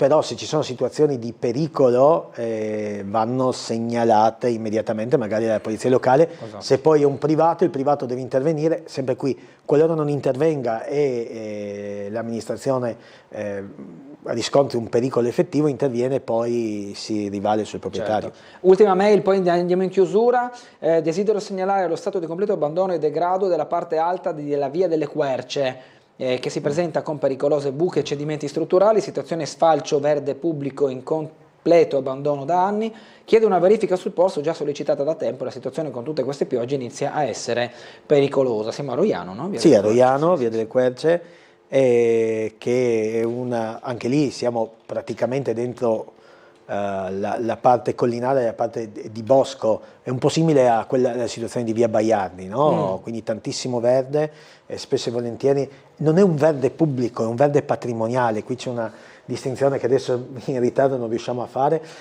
però esiste un verde pubblico che fa riferimento a tutte quelle che sono piantumazioni cittadine e giardini e parchi, e poi esiste un verde patrimoniale che ad esempio è il Carso, piuttosto che tutta la zona collinare, dove abbiamo oggettiva difficoltà spesso di intervenire. Però su via delle Querce, magari se il cittadino vuole mettersi in contatto con me, ci sentiamo e lo vediamo assieme, vediamo appunto anche magari con Giovannini, che è consigliere circoscrizionale, in una zona anche che conosco molto bene. Grazie consigliere Lorenzo Giorgi di Forza Italia con noi questa mattina, buona giornata e buon lavoro. Grazie a voi, un saluto a tutti i telespettatori e grazie a Tele4 che è sempre attenta e sempre sul pezzo. Grazie Giorgi, pubblicità, tra poco saremo in compagnia del sindaco di Duino Orisina, Igor Gabrovec.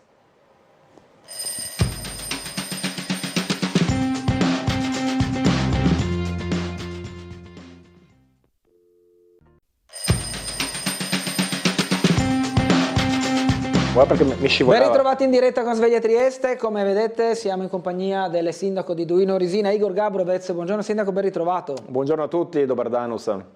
Allora, abbiamo già una telefonata, vediamo se si rivolge proprio a lei oppure è una, diciamo, eredità del blocco precedente. Il residuo, buongiorno. Pronto? Non sento il collegamento, quindi probabilmente c'è qualche problema. Allora andiamo a leggere. Io avevo già una mail per lei che è arrivata alle 8:15, però c'è scritto per il sindaco Gabrovec, quindi l'ho tenuta da parte.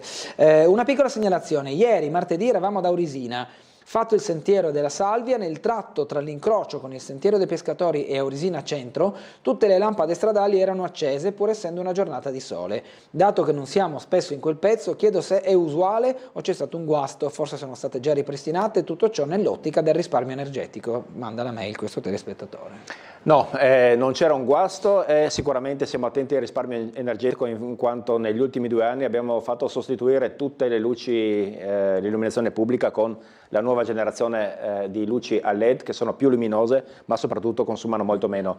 Lì erano accese di giorno semplicemente perché c'è stato un guasto nelle ultime settimane, un guasto vasto che cercavano di risolvere. Credo che da quel che mi hanno detto che l'hanno sostanzialmente risolto, però facendo le prove e gli interventi di manutenzione per aggiustare appunto la linea accendevano e spegnevano anche durante il giorno, quindi non è normale nemmeno da noi tenere le luci accese di giorno, né a casa né in strada. Dunque ieri era presente anche lei alla cerimonia del giorno della memoria, ha riscontrato anche lei poca gente, poca partecipazione, lo ha sottolineato il rabbino, mancanza delle scuole, degli studenti, che può essere un segnale questo, non solo degli studenti ma proprio la partecipazione a momenti come questo. No, certo, quello che ha detto il rabbino era ciò che abbiamo pensato e anche scambiato poi a bassa voce un po' tutti fin dall'inizio della cerimonia. Allora è un dato di fatto che una cerimonia in giornata lavorativa non favorisce la partecipazione, quindi l'età media era superiore sicuramente alla mia. Mancavano tutte le scuole, non c'era una sola scolaresca e in questo senso è vero che le scuole hanno tante attività, ma io credo, è un appello che farò ai presidi quantomeno del mio comune, delle scuole medie inferiori, di far partecipare qualche ragazzo. Ci sono gli scuolabus, si fa una visita organizzata alla risiera prima della celebrazione, assistono alla celebrazione, sentono qualcosa, è una lezione di storia e educazione civica allo stesso tempo. Ecco, si parla di valore, si parla di tante cose, io credo che sia importante che i ragazzi ci siano, non per far numero, non per fare di pienone, perché non abbiamo bisogno del colpo d'occhio sulle foto, però queste cerimonie, come è stato detto da più parti anche ieri, hanno senso se comunicano qualcosa, se passano alle nuove generazioni il messaggio che nel passato, alla fine non molto tempo fa, sono successe cose terribili che si ripetono in tante parti del mondo sotto altre vesti anche al giorno d'oggi, quindi i giovani hanno l'impegno e per noi la speranza che queste cose vengano superate e gli errori del passato non ripetuti. Facevo un pensiero ieri guardando anche come i media nazionali hanno trattato il giorno della memoria, era un po' su tutti i telegiornali, un po' su tutte le emittenti il richiamo alla giornata di ieri con le celebrazioni ufficiali, ma anche a quelle che sono le testimonianze che chi ha vissuto direttamente o indirettamente, ma comunque nel periodo, ciò che è accaduto con la Shoah, un domani non ci sarà più. Allora io le volevo domandare se secondo lei, quando mancheranno i testimoni diretti, cosa succederà? Allora, i testimoni diretti sostanzialmente stanno già mancando, Esatto, sono rimasti davvero al lumicino. Io ho conosciuto per tanti anni, ho avuto la fortuna di conoscere il professor Boris Pachor, che ha passato la vita, ecco, dopo essere sopravvissuto miracolosamente ai campi di concentramento e alla persecuzione, ha passato la vita a testimoniare, a scrivere. Lui aveva gran piacere di partecipare a incontri pubblici e soprattutto di parlare ai giovani alle scuole che, pur avendo lui un secolo di vita, aveva 100 anni, poco più e poco meno, veniva ascoltato, applaudito, davvero ascoltato e seguito a bocca aperta dai ragazzini. Le testimonianze sono state scritte e filmate anche, quindi io credo che il messaggio rimane anche dopo la loro morte. Ci sono grandi romanzi, ho citato Boris Pachor perché è di Trieste ed era un mio amico, ma c'è Primo Levi, ci sono tanti che hanno scritto, ci sono film, ci sono tante occasioni per ricordare anche senza avere il testimone diretto in carne ed ossa. Ok, abbiamo una telefonata, buongiorno. Buongiorno, sono Silvia. Prego. Allora io volevo dire, mi scusi, mi permetta, signora Luisa, che lei forse sta ascoltando, quando chiama Tele4 deve abbassare totalmente, chiudere il volume della TV, perché altrimenti lei continua a sentire se stessa. Quindi chiuda il volume, grazie, ecco questo, ma non volevo dire solo questo. No, immagino. Ha un problema, ecco. Riguardo alla giornata della memoria, no? Allora, la mia memoria, io non ho vissuto la guerra, per fortuna sono nata dopo, ma avevo testimoni ancora giovani del fascismo, in famiglia e ovunque, che non erano comunisti, ben inteso, ma erano profondamente antifascisti, ecco, questo sì. Allora, per 70 anni, 80, abbiamo solo la sinistra, il centro-sinistra, diciamo, anche la Democrazia Cristiana, ha pianto insieme alle vittime della Shoah. Diciamo, proprio ha istituito e ha fatto di tutto per ricordare quegli eventi tragici. Tantissima gente è andata ad Auschwitz, a Birkenau e ha pianto in quei posti, io compresa. Ecco, allora, adesso gli assassini, diciamo gli eredi di quegli assassini, sono al governo, perché abbiamo sentito con le nostre orecchie anche tipo i discorsi della Russa, di Gasparri, cioè sono cose allucinanti, c'era una banda di suonatori in pensione, cioè cose allucinanti. Il negazionismo era dilagante e quindi come si fa adesso che Netanyahu è amico del nostro governo, proprio amico, non ci sono rapporti solo così formali, sono proprio amici, come si fa a partecipare di fronte a un genocidio che avviene proprio ad opera degli ebrei, perché quello è, e come si fa a partecipare? Io ho tanta pena per quelle persone che erano nei campi di sterminio, anche alla riserva di San Sabba, eccetera, ma io non me la sento più di essere a fianco di quella gente a commemorare quelle cose. Me le piango in privato, perché io le piango ancora quelle cose là. E quando io ho lavorato in una ditta anche di ebrei che avevano importazione di caffè, e loro, tutti e due, il titolare e il direttore, erano scampati non si sa come, ma con delle profonde ferite, ai campi di sterminio. Quindi io l'ho vissuta questa cosa qua direttamente e tuttora piango, ma mi indigno di fronte a questo cambiamento, a questo giravolta veramente senza dignità dei politici. Ecco, questa è una cosa che è comprensibile. Io alle foibe non vado più, una volta andavo, non ci vado più con Menia. Cosa ci fa Menia lì, che è stato uno di quelli che andava in giro a picchiare la gente? Cioè, voglio dire, anche gli sloveni, eccetera. Cioè, è una cosa allucinante. Bisogna essere coerenti con le cose. I primi a dover essere coerenti sono i politici che ci rappresentano. E poi volevo chiedere una piccola cosa. Prego. Il signor Igor Gabrovec di che partito è?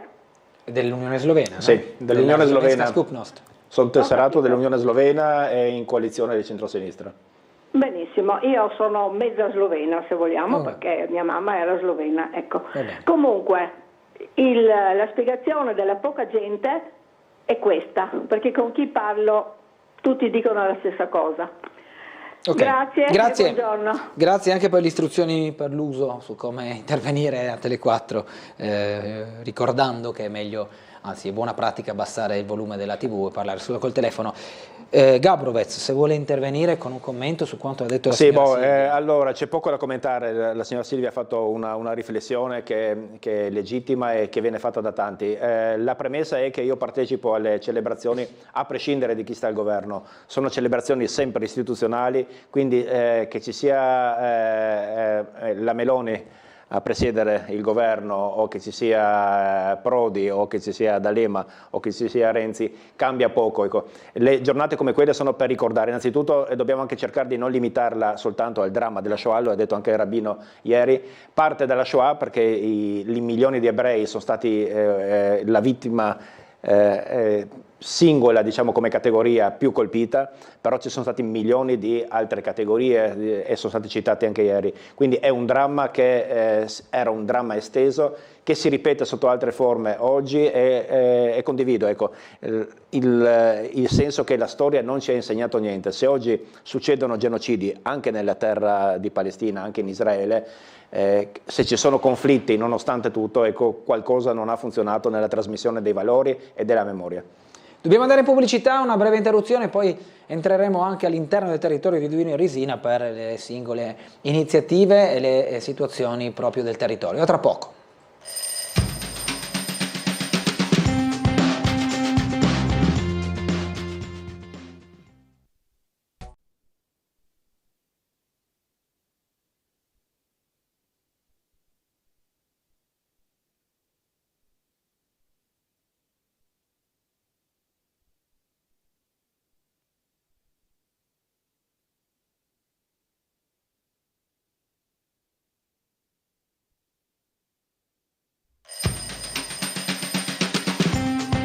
Domani è una commissione lavori pubblici.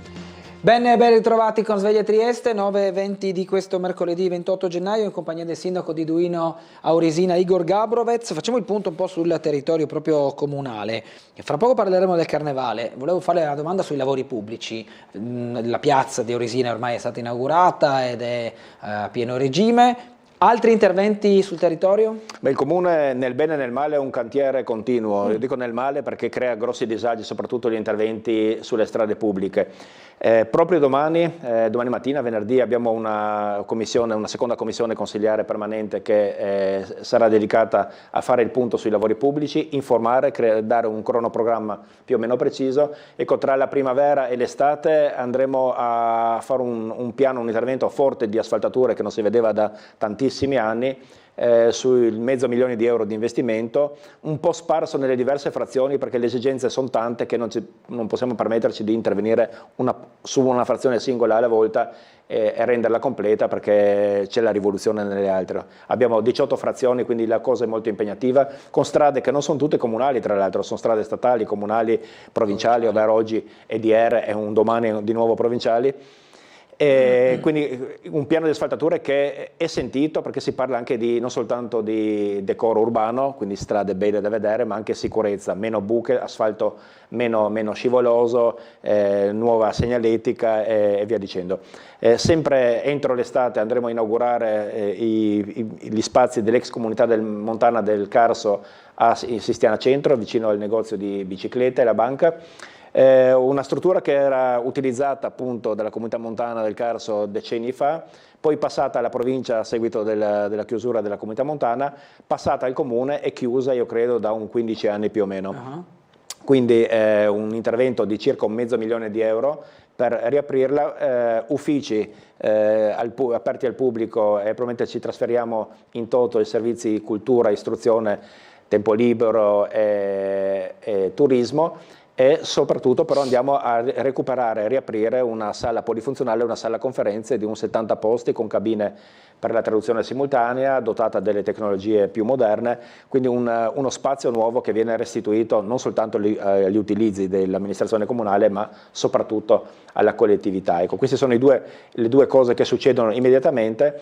È a buon punto anche il percorso di esproprio del sito paleontologico del villaggio del pescatore, che apre finalmente un percorso concreto alla creazione del parco, che ce l'abbiamo in progetto preliminare, un parco che sarà archeologico, paleontologico, storico e naturalistico, anche perché la zona è immensa, tra le foci del Timavo e il bosco della Cernizza. Quando parla di asfaltature sono strade o anche marciapiedi?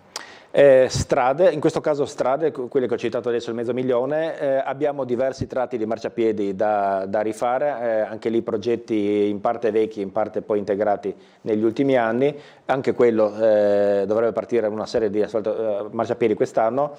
Ci sono tante frazioni però che hanno marciapiedi sgangherati perché vecchi, ma tante non ne hanno proprio, quindi anche lì mi ritrovo sempre un po' tra l'incudine e il martello, inaugurando un'opera, un marciapiede, mi fanno presente dove mancano i marciapiedi, ecco, e non vieni ringraziato per quello che hai fatto. Certo, certo. Telefonata, buongiorno.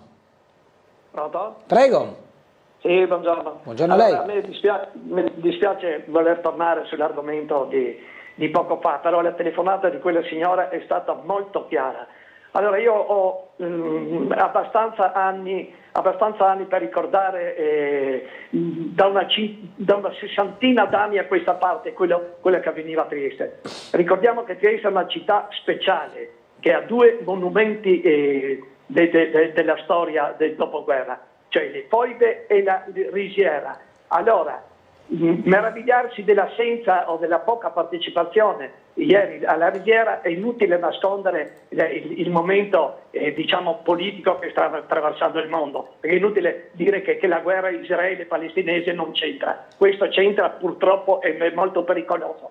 Però ricordo al sindaco che alla politica in generale, è stata la politica a creare questo clima, perché le ricordo che fino al 2001, che è stato istituito il giorno della memoria, o il 2004 se non sbaglio le date, il giorno del ricordo, nessun politico di sinistra si azzardava a mettere piede alle Foibe, nessun politico di destra si azzardava a mettere piede alla Risiera, perché come ha detto la signora, vorrei chiedere al signor Menia quando ha messo piede, se mai l'ha fatto, in Risiera. Sicuramente non prima del 2001. E altrettanto vorrei chiedere a qualche rappresentante, magari di lingua slovena, del Partito Comunista, quante manifestazioni ha fatto alle Foibe.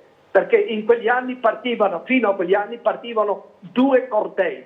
Quella volta non si parlava di centro-sinistra, centro-destra, si parlava di rossi e neri. I neri andavano alle Foibe, i rossi andavano in Risiera. Questo era il clima fino a dopo il 2000. Adesso mi sembra addirittura qualche volta forzato la partecipazione di qualcuno alla Risiera o alle Foibe, perché ricordo, solo questo e chiudo, una certa Giorgia Meloni, c'è un blog, forse anche Tele4 ce l'ha, di una manifestazione, parliamo degli anni che avrà avuto 18 anni forse la signora Meloni, era presente alla foiba di Basovizza, seduta, forse era una piccola consigliere di Roma, era seduta sul muretto delle foibe di Basovizza. Avrei voluto chiederle se per caso avrebbe fatto un passaggio anche alla Risiera. Questo è quanto la storia che io conosco. Grazie, buona giornata. Grazie. Gabrovez. Sì, Trieste, tutto questo territorio, non soltanto Trieste, Gorizia, Friuli Venezia Giulia, l'area anche transfrontaliera ha vissuto il secolo scorso come un secolo difficilissimo che ha creato grandi fratture in quello che è successo prima della Seconda Guerra Mondiale e le conseguenze dell'esito della Prima Guerra Mondiale, un continuo appunto durante tutta la dittatura fascista che è stata particolarmente dura in questa zona di confine, nemmeno immaginabile nelle parti d'Italia, figuriamoci poi nel sud Italia, nelle isole. C'è stata la Seconda Guerra Mondiale con tutti i traumi, abbiamo avuto l'occupazione nazista, l'Adriatische Künstlerland e tutto il periodo del dopoguerra, quindi con l'arrivo delle truppe titine a Trieste, i 40 giorni che sono stati vissuti come un grande dramma per una vasta parte di popolazione e poi fino al 1954 un governo provvisorio anglo-americano che de facto ha rappresentato il non finire la Seconda Guerra Mondiale fino a metà degli anni 50, a differenza di quello che era successo in Italia. Il stesso 25 aprile, ne ho parlato ieri con sindacati e ANPI, il 25 aprile che viene festeggiato ovunque in Italia, da noi viene soltanto commemorato e nuovamente i sindacati assieme a diverse istituzioni riproporranno anche quest'anno l'idea di fare anche una specie di festa, un momento di gioia per festeggiare quello che significa il 25 aprile, la liberazione, anche se il 25 aprile alla fine è una data nazionale e a Trieste appunto essendo poi proseguita una fase di incertezza fino al 1954 e il 25 aprile rimane soltanto simbolico, però ecco, le date ci servono a questo, a ricordare dei fatti che hanno anche diviso ma che vanno superati. La presenza dei due presidenti, italiano-sloveno, Borut Pahor e Sergio Mattarella, qualche anno fa sulla foiba e in Risiera, nel Narodni Dom e in diversi altri passaggi nel nostro territorio, davanti al monumento dei fucilati di Basovizza. Ecco, si dimentica che a poche centinaia di metri dalla foiba c'è un altro monumento che ha significato una fase drammatica per un'altra parte della popolazione, quella slovena. Quindi ci sono tanti passaggi che vanno superati. Secondo me con il passare dei testimoni e delle generazioni che hanno vissuto sulla propria pelle queste tragedie è più facile guardarle con una certa distanza, leggere un po' i resoconti della storia, capire che non ci sono stati santi e demoni schierati tutti da una parte e tutti dall'altra. La guerra è un dramma, è una cosa terribile e lascia una scia poi di odio e di ferite che si trascinano molto. Ecco. Io non l'ho vissuta naturalmente essendo nato nel 72, non ho vissuto niente, nemmeno la fase più conflittuale, ecco. Non ho vissuto nemmeno i pestaggi tra giovani del Fronte della Gioventù e giovani comunisti. Ci sono tanti passaggi che erano già un po' alle mie spalle quando io ero ragazzino. Però già mia madre è nata nel 1935, è nata in Istria, dalle parti di Capodistria, a Prade. Ecco, mi raccontava un po' di passaggi, non è stata mai politicamente attiva, però da bambina prima, durante la guerra, da giovane in quella fase di transizione, ecco, mi ha portato un po' il testimone di quello che era quel tempo che significava divisione. Io credo che con i passi che abbiamo fatto, con il passaggio delle generazioni, con le scelte importanti anche di politici lungimiranti, perché non tutti i politici sono uguali e non tutti i politici hanno sempre guardato soltanto al tornaconto elettorale. Ecco, ho citato i due presidenti che hanno fatto un qualcosa che non è piaciuto a parti delle rispettive nazioni e popolazioni, però andava fatto. Ecco, il passato è passato, mettiamoci una pietra sopra, non va dimenticato, va studiato, ma soprattutto per non ripetere errori. Dobbiamo andare in pubblicità, ci fermiamo qualche minuto, a tra poco.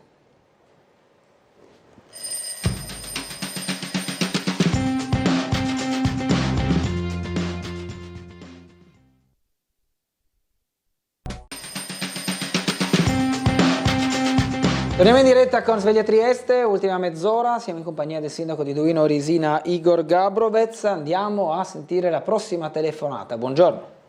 Buongiorno. Prego. Buongiorno anche a te Igor. E niente, io volevo semplicemente dire ancora una cosa.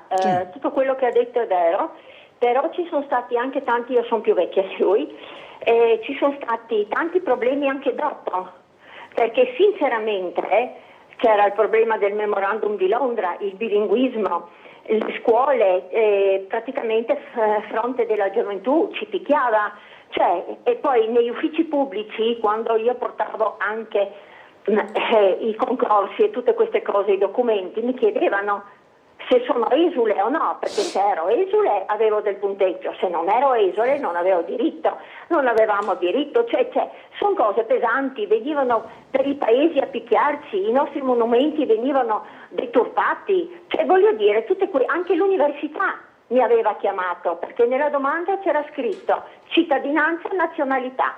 E io semplicemente ho scritto cittadinanza, italiana, nazionalità, non capivo perché dovevo scriverla. Mi hanno chiamato perché se no non mi accettavano la domanda, dovevo scriverla. Ma allora questo è razzismo in qualche modo. E noi abbiamo vissuto, quelli della mia epoca, del 55, tutte queste cose, e non è una cosa da dimenticare, perché bisogna far conoscere anche questo. Ci sono state le bombe sulle scuole slovene, ci sono stati talmente tante cose che sinceramente fanno male ancora adesso, perché comunque anche dall'altra parte potete dire quello che volete, però avevano subito il bilinguismo, avevano addirittura i documenti subito bilinguisti e anche le bollette. Noi qua abbiamo aspettato 70 anni per avere, e poi non abbiamo né le bollette né niente. Per mettere una bandiera slovena sulla scuola slovena bisognava aspettare, queste cose bisogna conoscerle, e purtroppo l'Italia non ha mai fatto i conti con queste cose, e gli italiani non sanno cosa noi abbiamo passato qua, soprattutto i nostri antenati, che poi noi siamo vissuti in queste cose perché ci hanno raccontato le cose, ed io le sto scrivendo perché non bisogna dimenticarle, perché non sono stato solo da una parte, c'è stato anche qua, è stato molto doloroso. Per esempio lo zio di mia mamma è stato deportato e non è mai più tornato a casa. Mio papà è stato deportato e riuscì a 15 anni, dunque penso che era un bambino, tutto sommato. È riuscito a scappare e logicamente è andato dove è andato, dai partigiani. Mi pare una cosa logica e giusta. E dopo la fine della guerra, mi dispiace, sono degli esseri umani. Non sarà corretto. Ma comunque il fatto della voglia di vendicarsi viene, perché dopo Rapallo, tantissimi anni di tutte queste cose, io penso che bisogna anche capirle, non bisogna solo accusare o solo quelli hanno sofferto, abbiamo sofferto ragazzi, è questo che non va, è che nessuno vuole capire, e viviamo ancora in questo, è più nascosto, ma c'è ancora. Grazie a lei, buongiorno. No, ma è vero, si potrebbe parlarne davvero non per una trasmissione ma per giornate intere, e in tanti ne hanno parlato. Diciamo che risale al 2000 la commissione mista di storici rappresentanti istituzionali, storici e uomini di cultura, mista nel senso che erano italiani e sloveni, una relazione, una commissione individuata, nominata dai due governi italiano e sloveno, ha concluso una relazione che analizzava tutto il periodo dal metà 800, del 1866 fino al dopoguerra, creando per capitoli una situazione, uno specchio di quello che è successo, e dava l'impressione che i torti subiti e i drammi non sono stati mai da una parte soltanto, si sono ripetuti, trasmessi, scambiati. Bisogna partire da quello, dalle relazioni storiche, dal confermare che ciascuno ha subito dei drammi, dei torti, altri li hanno perpetuati, ci sono stati carnefici e vittime, però oggi dobbiamo guardare avanti per i nostri ragazzi. Anche mio nonno paterno non è tornato dal campo della deportazione, da un campo di prigionia. Il mio paese natio, Malkin, è stato raso al suolo durante la prima guerra mondiale quasi, e bruciato completamente durante la seconda, assieme ad altri paesi. Quindi la gente, la popolazione di quei luoghi, nelle famiglie, nel DNA poi, che si trasmette anche di generazione in generazione, questo ricordo del dolore subito rimane. Però da gente consapevole di tutto ciò, dobbiamo guardare avanti senza dimenticare, ma capire il passato ecco, lo ripeto ancora come fosse un mantra, per non ripetere gli errori. In questo senso come Comune sosteniamo tra l'altro i progetti che vanno ad accompagnare i ragazzi delle scuole superiori nelle visite di campi di concentramento ad Auschwitz, Birkenau. Anche quest'anno lo faremo con un bando, è un bando a livello provinciale per ragazzi delle scuole con lingua di insegnamento italiana e quelli con lingua di insegnamento slovena. E si ricorda anche poi negli stessi bandi finanziati dalla regione anche il dramma dell'immediato dopoguerra, quindi l'esodo, le foibe e tutto quello che ha rappresentato. Anche lì in una chiave di lettura storica e non di parte, perché se poi andiamo di parte ciascuno vede soltanto la parte sua e il torto suo subito e vede soltanto il marcio nell'altro. Le leggo una mail, oggi è caduto un grosso albero in via Baiardi, scrivo solo per ricordarle che anche al chilometro 6,400 dell'ex strada provinciale 1 ci sono dei grossi olmi ammalati a causa di un'infestazione di grafiosi dell'olmo, alberi che potrebbero precipitare sulla carreggiata in qualsiasi giorno di forte bore. Il problema è già stato segnalato più volte agli uffici dei lavori pubblici, scrive Luisa. Allora, io chiedo gentilmente a Luisa di magari inoltrare nuovamente la mail all'indirizzo sindaco @ poi il resto è come tutti gli altri del comune. Poi un dato di fatto che io ho sul tavolo, un piano di abbattimento, di manutenzione straordinaria di tutta una serie di alberi, quindi verde pubblico ammalorato, ecco, per dirlo con un termine un po' più generico, del valore di circa 500-600 mila euro, quindi un intervento importante che dovrebbe recuperare tanto non fatto degli anni passati. Allora non è che gli alberi si sono ammalati in questi anni a Duino Auresina come non soltanto in questi anni a Trieste, in questi anni stiamo subendo un mutamento negli eventi atmosferici, ci sono venti improvvisi e forti, piogge improvvise e molto abbondanti che vanno poi a intensificare quello che è stato il normale deterioramento di tanti tipi di alberi.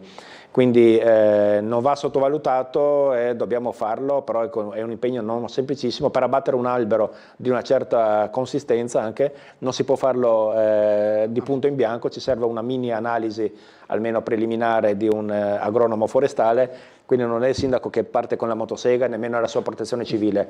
Abbiamo un piano, li abbiamo individuati e cerchiamo di recuperarli. Poi da capire se è strada ad esempio provinciale, sì, dovrebbe intervenire l'ente gestore di quella strada, poi se l'albero spunta da terreni privati dovrebbe essere il privato a farsene carico, quindi anche in questo senso la proprietà dell'albero indicato di volta in volta non è banale, in quanto se io intervengo su un qualcosa che era non di mia competenza posso avere dei rilievi della Corte dei Conti. Carnevale, che sarà febbraio, insomma 14-17 febbraio, anche Duino Auresina sfilerà, anzi sarà componente importante nella sfilata di Opicina, giusto?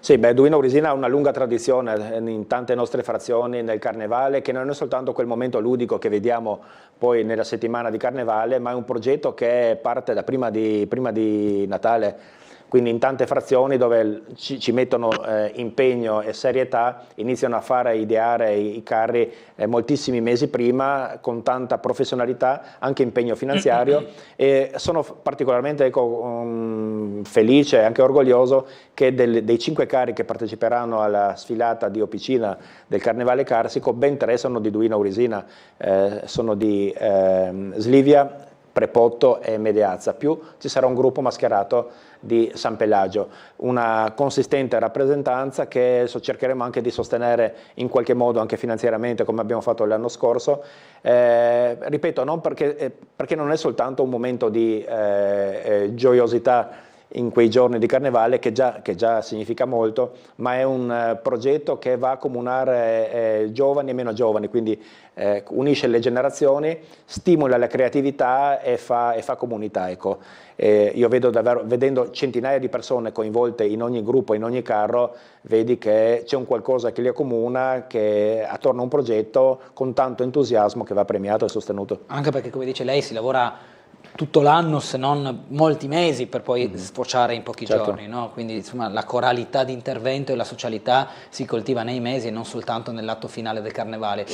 Province, volevo domandarle, visto che ne abbiamo parlato più volte, ora sta diventando realtà il ritorno delle province, è stato detto non dovranno essere una copia di quelle passate, ma dovremmo far capire che hanno un senso nella misura in cui verranno attribuite delle funzioni e saranno funzioni operative. Cosa ne pensa? Sì, allora io ho una riunione con l'assessore Pierpaolo Roberti proprio lunedì, una riunione omnibus come l'ho definita, abbiamo riso quando l'ho detto, però ecco, dobbiamo parlare di tante cose, mi interesserà capire anche come immagina l'amministrazione regionale le nuove province. Non c'è ancora una bozza di legge istitutiva, ovvero c'è ma non è pubblica, io non ce l'ho, ad esempio ce l'avrà sicuramente l'assessore. Ecco, non basta crearle le province ma capire cosa sono. Hanno un senso se sono un sostegno ai comuni, soprattutto ai piccoli comuni. È chiaro che un comune come Trieste non ha bisogno della provincia, è assolutamente autonomo, potrebbe essere anche città metropolitana come qualcuno proponeva.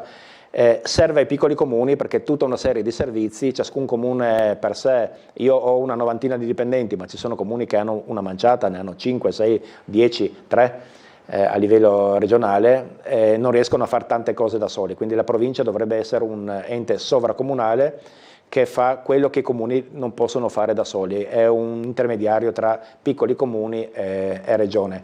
Capire se saranno elettive e con che tipo di elezione, perché devono essere rappresentative dei territori. Anche in questo caso, se poi la provincia diventa una fotocopia politicamente e amministrativamente della provincia di Trieste, del comune di Trieste, di nuovo non ha più senso. La provincia di Trieste è poi una provincia particolare. Qualcuno proponeva a suo tempo l'istituzione di 2 province autonome sul modello di Trento-Bolzano, quindi Friuli e Trieste e Gorizia. Anche questo potrebbe avere un senso, però non so se è attuale oggi come oggi. Ecco, facendo un nuovo ente dobbiamo capire come farlo funzionare e che non sia una complicazione o, come dice qualcuno, un carrozzone su quale far salire i politici che non hanno trovato altra collocazione. Ecco, immagino che nessuno pensi a questa cosa. Sono stato consigliere provinciale, tra l'altro da giovanissimo, ero poco più che ventenne nella provincia di Trieste, all'opposizione. Il presidente era Renzo Codarina allora. La provincia, come era istituita allora, aveva un senso, ecco, secondo me, perché c'era un bilanciamento tra piccoli comuni e il comune di Trieste, rappresentati tutti i comuni del circondario al 50% in consiglio provinciale e il comune di Trieste all'altro 50%. Okay. Quindi c'era un equilibrio e si facevano tante cose, ecco, attenzione alle scuole, alle strade ad esempio, ai progetti poi che sono sovracomunali, ai trasporti, quindi ci sono tante cose che si possono fare, potrebbero farle anche la regione, non è che era obbligatorio istituirle. Quando sono state soppresse ero consigliere regionale, ero una delle poche voci fuori dal coro in consiglio regionale, non ho votato contro la loro chiusura semplicemente perché presiedevo il consiglio, la vicepresidente del consiglio regionale e il presidente, quello che presiede il consiglio, normalmente non vota, non esprime il proprio voto, però in tutti gli interventi, ecco, mi ero dimostrato contrario alla chiusura. Ricordo però che anche oggi c'è un grande parlare sulla ricostituzione o chi è contro, chi è a favore. Allora tutte le forze politiche, dalla prima all'ultima, a parte il sottoscritto e la forza che rappresentavo, erano favorevoli alla loro chiusura, tanto che sono state chiuse all'unanimità, non dobbiamo dimenticarlo. Tutti i candidati presidenti, allora era presidente la Serracchiani, ma nel programma elettorale degli altri 3 concorrenti, erano 4 candidati in totale, tutti avevano il programma la chiusura, la soppressione delle province, perché vivevamo un momento particolare, si era per chiudere le province a livello nazionale, poi le abbiamo chiuse solo noi, così come si sono eliminati i vitalizi che in molte parti d'Italia sono rimasti, per non parlare poi del Parlamento nazionale ed europeo. Quindi c'è stata una scia, una rincorsa all'antipolitica che in tanti hanno seguito e che oggi non sarebbe più attuale. Io credo che oggi come oggi, mi smentiranno, ma io ci credo molto, non avremmo più abolito i vitalizi e non avremmo chiuso le province. Però quel tempo era così, c'era il Movimento 5 Stelle al suo apice politico ed elettorale. Ma il fatto che siano elettive la rende perplesso? No, secondo me se ci sono è il caso siano elettive, un ente di secondo grado diventa un'emanazione di altri. Ecco, per quello dico, è una cosa complessa, ecco, l'importante è che funzionino, non poi come sono fatte, e per farle funzionare devono essere rappresentative e se collegano i comuni devono avere una rappresentanza più o meno equilibrata e dignitosa all'interno di questo organo, altrimenti diventa un commissariamento. Certo. Altra telefonata, buongiorno. Buongiorno. Allora, intanto scusate se rispondo sull'argomento della giornata della memoria, no? Perché mi aspettavo una risposta, non solo rivolta al suo ospite, ma una risposta anche in generale, perché certo, se è molto importante il giorno della memoria, è fondamentale per quel che riguarda quel che è successo, dovessi essere una situazione dove dovessi far riflettere tutti quanti noi, al di fuori di quel che è il colore politico delle persone, che sta la folga uguale, e insomma l'odio porta odio, però questo è il giorno della memoria. Io mi aspettavo invece perché sono tante volte sono anche ipocriti, di avere una risposta anche dagli ospiti e anche da voi su quel che riguarda che il passato e naturalmente deve insegnare quel che vuole essere il miglioramento del futuro, ma bisogna parlare anche del presente.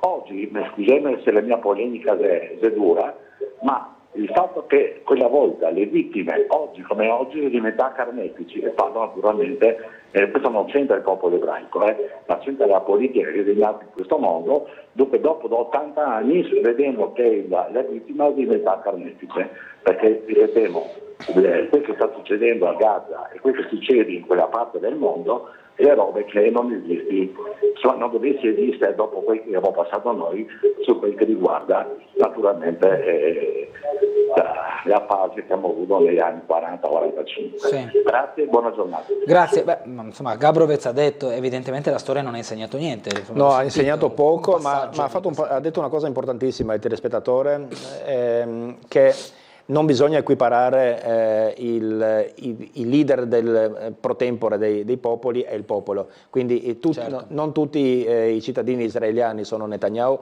non tutti gli americani sono Trump, come non tutti i tedeschi erano nazisti, hitleriani e gli italiani fascisti. Quindi bisogna distinguere questa cosa, però anche ieri in alcuni discorsi si è parlato del silenzio delle maggioranze. Anche oggi che cosa facciamo per esprimere indignazione e contrarietà? Io vedo delle grandi manifestazioni in Minnesota contro la politica repressiva del governo americano, ho visto grandi risposte in tutta Europa, in tante città, contro il genocidio in Palestina. Ecco, io personalmente sono assolutamente contrario al governo Netanyahu, quindi sono per una soluzione pacifica che faccia convivere i due popoli su quel territorio, perché è possibile e deve essere possibile. Non è che si può espellere un popolo perché abbiamo deciso che è terra nostra. Okay. Solo che non possiamo semplificare, poi ci sono tanti fattori, anche dalla parte palestinese, ecco, c'è il movimento di Hamas che non è un gruppo di santi, nemmeno lì. Quindi la situazione è complessa e tante cose non le sappiamo, perché pur avendo tante informazioni attraverso i cellulari, i social media, iniziamo a far fatica a distinguere cosa è vero e cosa non è vero, poi per non parlare della realtà dell'intelligenza artificiale che può creare immagini, manifestazioni, discorsi, interventi, situazioni che non esistono ma sono molto realistiche. Vero, e poi muovono anche la coscienza laddove poi il messaggio può essere anche sbagliato. Torniamo sulle attività del territorio. Si lavora già per l'estate? Sì, si lavora già per l'estate, ci sono le attività turistiche, ecco, si stanno preparando con gran velocità. Inizieremo adesso, appena passa in maltempo, tutta una serie di interventi anche verso la Baia di Sistiana. Sul progetto della riqualificazione di Casteregio, io spero davvero che nei prossimi mesi si riesca ad arrivare alla pubblicazione della gara del partenariato pubblico-privato, che una volta ultimata e conclusa anche come percorso, individuerà il gestore per i prossimi 30 anni. Un gestore che significherà però anche un investimento di 4-5 milioni di euro in una riqualificazione totale dello stabilimento, che ho una cartolina degli anni 50, ecco, quando il signor Casteregio, perché era il cognome dell'ideatore, aveva creato quello stabilimento, c'era ancora il governo militare alleato, il francobollo è del governo militare alleato. Ecco, ritornare a quello che era lo splendore di quell'area, che oggi è oggi, da una quindicina, ventina d'anni, è davvero degradata. Poi ci sono tante cose da fare, però gli imprenditori ci stanno lavorando molto, ci credono. L'estate passata ha avuto un boom anche di presenza, abbiamo fatto 150.000 pernotamenti nei mesi da maggio a ottobre, quindi si sta riscuotendo l'interesse, che è un interesse per la città di Trieste, per tutta la regione, ma il nostro comune, ecco, essendo affacciato sul mare con il Carso e tutto quello che ha da offrire alle spalle, è molto invitante e i turisti lo stanno riscoprendo. La questione dei chioschi? I chioschi verranno concessi, io penso per l'ultima estate, in una concessione temporanea, quindi stagionale. Gli uffici hanno quasi concluso la predisposizione di una bozza di progetto che prevede l'acquisizione e la posizione da parte del comune di una serie di 3 chioschi, probabilmente tutti uguali, con servizi igienici, con tutti i permessi del caso, che potranno star lì un po' come quelli a Barcola sul lungomare, star tutto l'anno, che si potranno quindi aprire anche nei weekend di bel tempo durante l'inverno, la primavera o l'autunno, e che poi andranno dati in gestione con una gara, un avviso pubblico. Quindi il passo in avanti per dotare la Baia di Sistiana, anche sotto l'aspetto chioschi, di un qualcosa che non ricordi una baraccopoli, ma che sia una cosa stabile e che dia non soltanto opportunità di lavoro e quindi di guadagno per i privati che li gestiscono, ma un servizio concreto a partire dai servizi igienici, che sono una cosa molto sentita, pur essendoci dei bar aperti a Portopiccolo ormai tutto l'anno, però ecco, in Baia di Sistiana e in altre parti manca un servizio igienico che sia degno di questo nome. Ecco, Portopiccolo invece soffre ancora la chiusura, l'assenza della SPA, che è un po' il catalizzatore principale, no? Sì, io credo che ne parlo con gli interlocutori, che sono diversi, non c'è un interlocutore unico nel comprensorio di Portopiccolo. Quasi ogni settimana l'individuazione di un gestore che porti una riqualificazione e l'apertura della SPA dà senso a tutto Portopiccolo durante tutto l'anno. Certo. Portopiccolo non ha problemi a lavorare dalla primavera all'autunno, però d'inverno avrà un senso con il turismo congressuale e con il turismo legato al wellness, che presuppone una SPA come Dio comanda. Ok, e poi appena ci sarà una novità, insomma, certo, ci sentiremo. Stiamo andando in chiusura. Io ho visto oggi degli articoli che hanno a che fare col territorio di Duino Orisina. Uno riguarda la Dama Bianca, che però insomma è una partita tra privati, l'altro invece è un'iniziativa sui Lego con il castello di Duino. Anche qui stiamo parlando di qualcosa che ha a che fare con una competenza extracomunale, però anche simpatica come iniziativa, no? No, ma sicuro. Allora, il territorio non è attrattivo senza eventi, quindi bisogna inventarsi sempre qualcosa di nuovo, richiamare l'attenzione non soltanto su quello che hai, ma su quello che poi costruisci attorno ai posti di richiamo. Quindi il castello di Duino è aperto al pubblico, ma ospita tanti eventi. Adesso ci sarà Mare Vitowska, la rassegna principale del vino nell'ultimo weekend di giugno, ci sarà ancora prima in primavera al Castello una rassegna d'arte attraverso l'organizzazione del Circolo Duinate, c'è questo evento con i Lego. E poi tanti privati, appunto, hai detto prima il passaggio di mano della Dama Bianca, non è banale, perché nuovi imprenditori portano nuovo impulso, nuovo stimolo a tante attività. Attendiamo la riqualificazione, perché è passata di mano anche la proprietà dell'ex Motel Agip, un catafalco come lo vediamo adesso, una cattedrale semidiroccata nel deserto, ecco, però riqualificato rappresenterà un grande stimolo per tante altre attività, così come il Parco del Dinosauro. Lavoriamo molto sui percorsi naturalistici, sui percorsi della Grande Guerra, sul Walk of Peace, sul Monte Armada, quindi il giro delle trincee. Tanti passaggi singoli che se messi poi in rete creano un'attrattività che a un turista che viene non dà solo la possibilità di fare il bagno, uscire in barca, ma gli dà un programma di una settimana tranquillamente a Duino Orisina senza mettere piedi fuori, perché davvero ci sono tante cose da fare, da vedere, fino alla visita della grotta delle Torri di Slivia, l'unica grotta turistica di questa zona privata gestita dall'azienda agricola, che io credo che è ancora troppo poco visitata, pur avendo un interessante seguito. Una mail dice che destino a Castelreggio, ma l'aveva detto poco fa. Inoltre la zona sulla rotonda prima di scendere al villaggio è un po' abbandonato, anche la struttura ex Tortuga, scrive Renata. Sì, la struttura ex Tortuga, che ha cambiato diversi nomi con l'avvicendarsi delle proprietà, non ha avuto fortuna negli ultimi anni, quindi c'è un turnover forte di gestori. Immagino che riaprirà, perché so che c'erano degli interessamenti, però ecco, concordo, è un peccato in quella zona, sulla una strada viabilità principale, un locale che non funzioni. Non è l'unico caso, non so se dipende dalla location, dalla sfortuna, perché poi qualcuno dice quel locale è sfigato fine. Sì, esatto. Però ecco, non voglio crederci, io penso che ci sia l'imprenditore capace, che ci mette cuore, finanziamenti e tanta passione e innovazione per farla partire. Una mail dice: sono triestino e italiano e vedrei molto bene Gabrovec prossimo sindaco di Trieste. No, grazie. La risposta è secca proprio. No, è secca. Ho sentito che si è messo a disposizione il collega Polidori di Muggia. No, a parte gli scherzi, Duino Aurisina è abbastanza impegnativa. L'anno prossimo torneremo alle elezioni. Se Dio vuole sarò ricandidato, anche se ne ho parlato proprio ieri con mia moglie. Che è il primo interlocutore a cui bisogna chiedere. È il primo interlocutore, partito, sì, no? Diciamo che è faticoso farlo, e i momenti di depressione e sconforto sono tanti, perché sono chiari i problemi, sono chiari gli obiettivi, ma non sono chiari i percorsi e gli strumenti per arrivarci. Però ci sono anche soddisfazioni, no? Immagino. Sì, perché si amministra a casa propria, ecco, è il caso di Trieste. Andrei ad amministrare un qualcosa che mi piace, adoro la città di Trieste, però non è casa mia. Io sono di casa Duino Aurisina, Malchina Aurisina, Duino, Sistiana. Bene, bene, dobbiamo andare in chiusura. Grazie al sindaco di Duino Aurisina Igor Gabrovec, la ritroveremo prossimamente, Certamente. sempre con molto piacere. Grazie. Grazie a voi. Grazie a tutti per averci seguiti, buona giornata, arrivederci.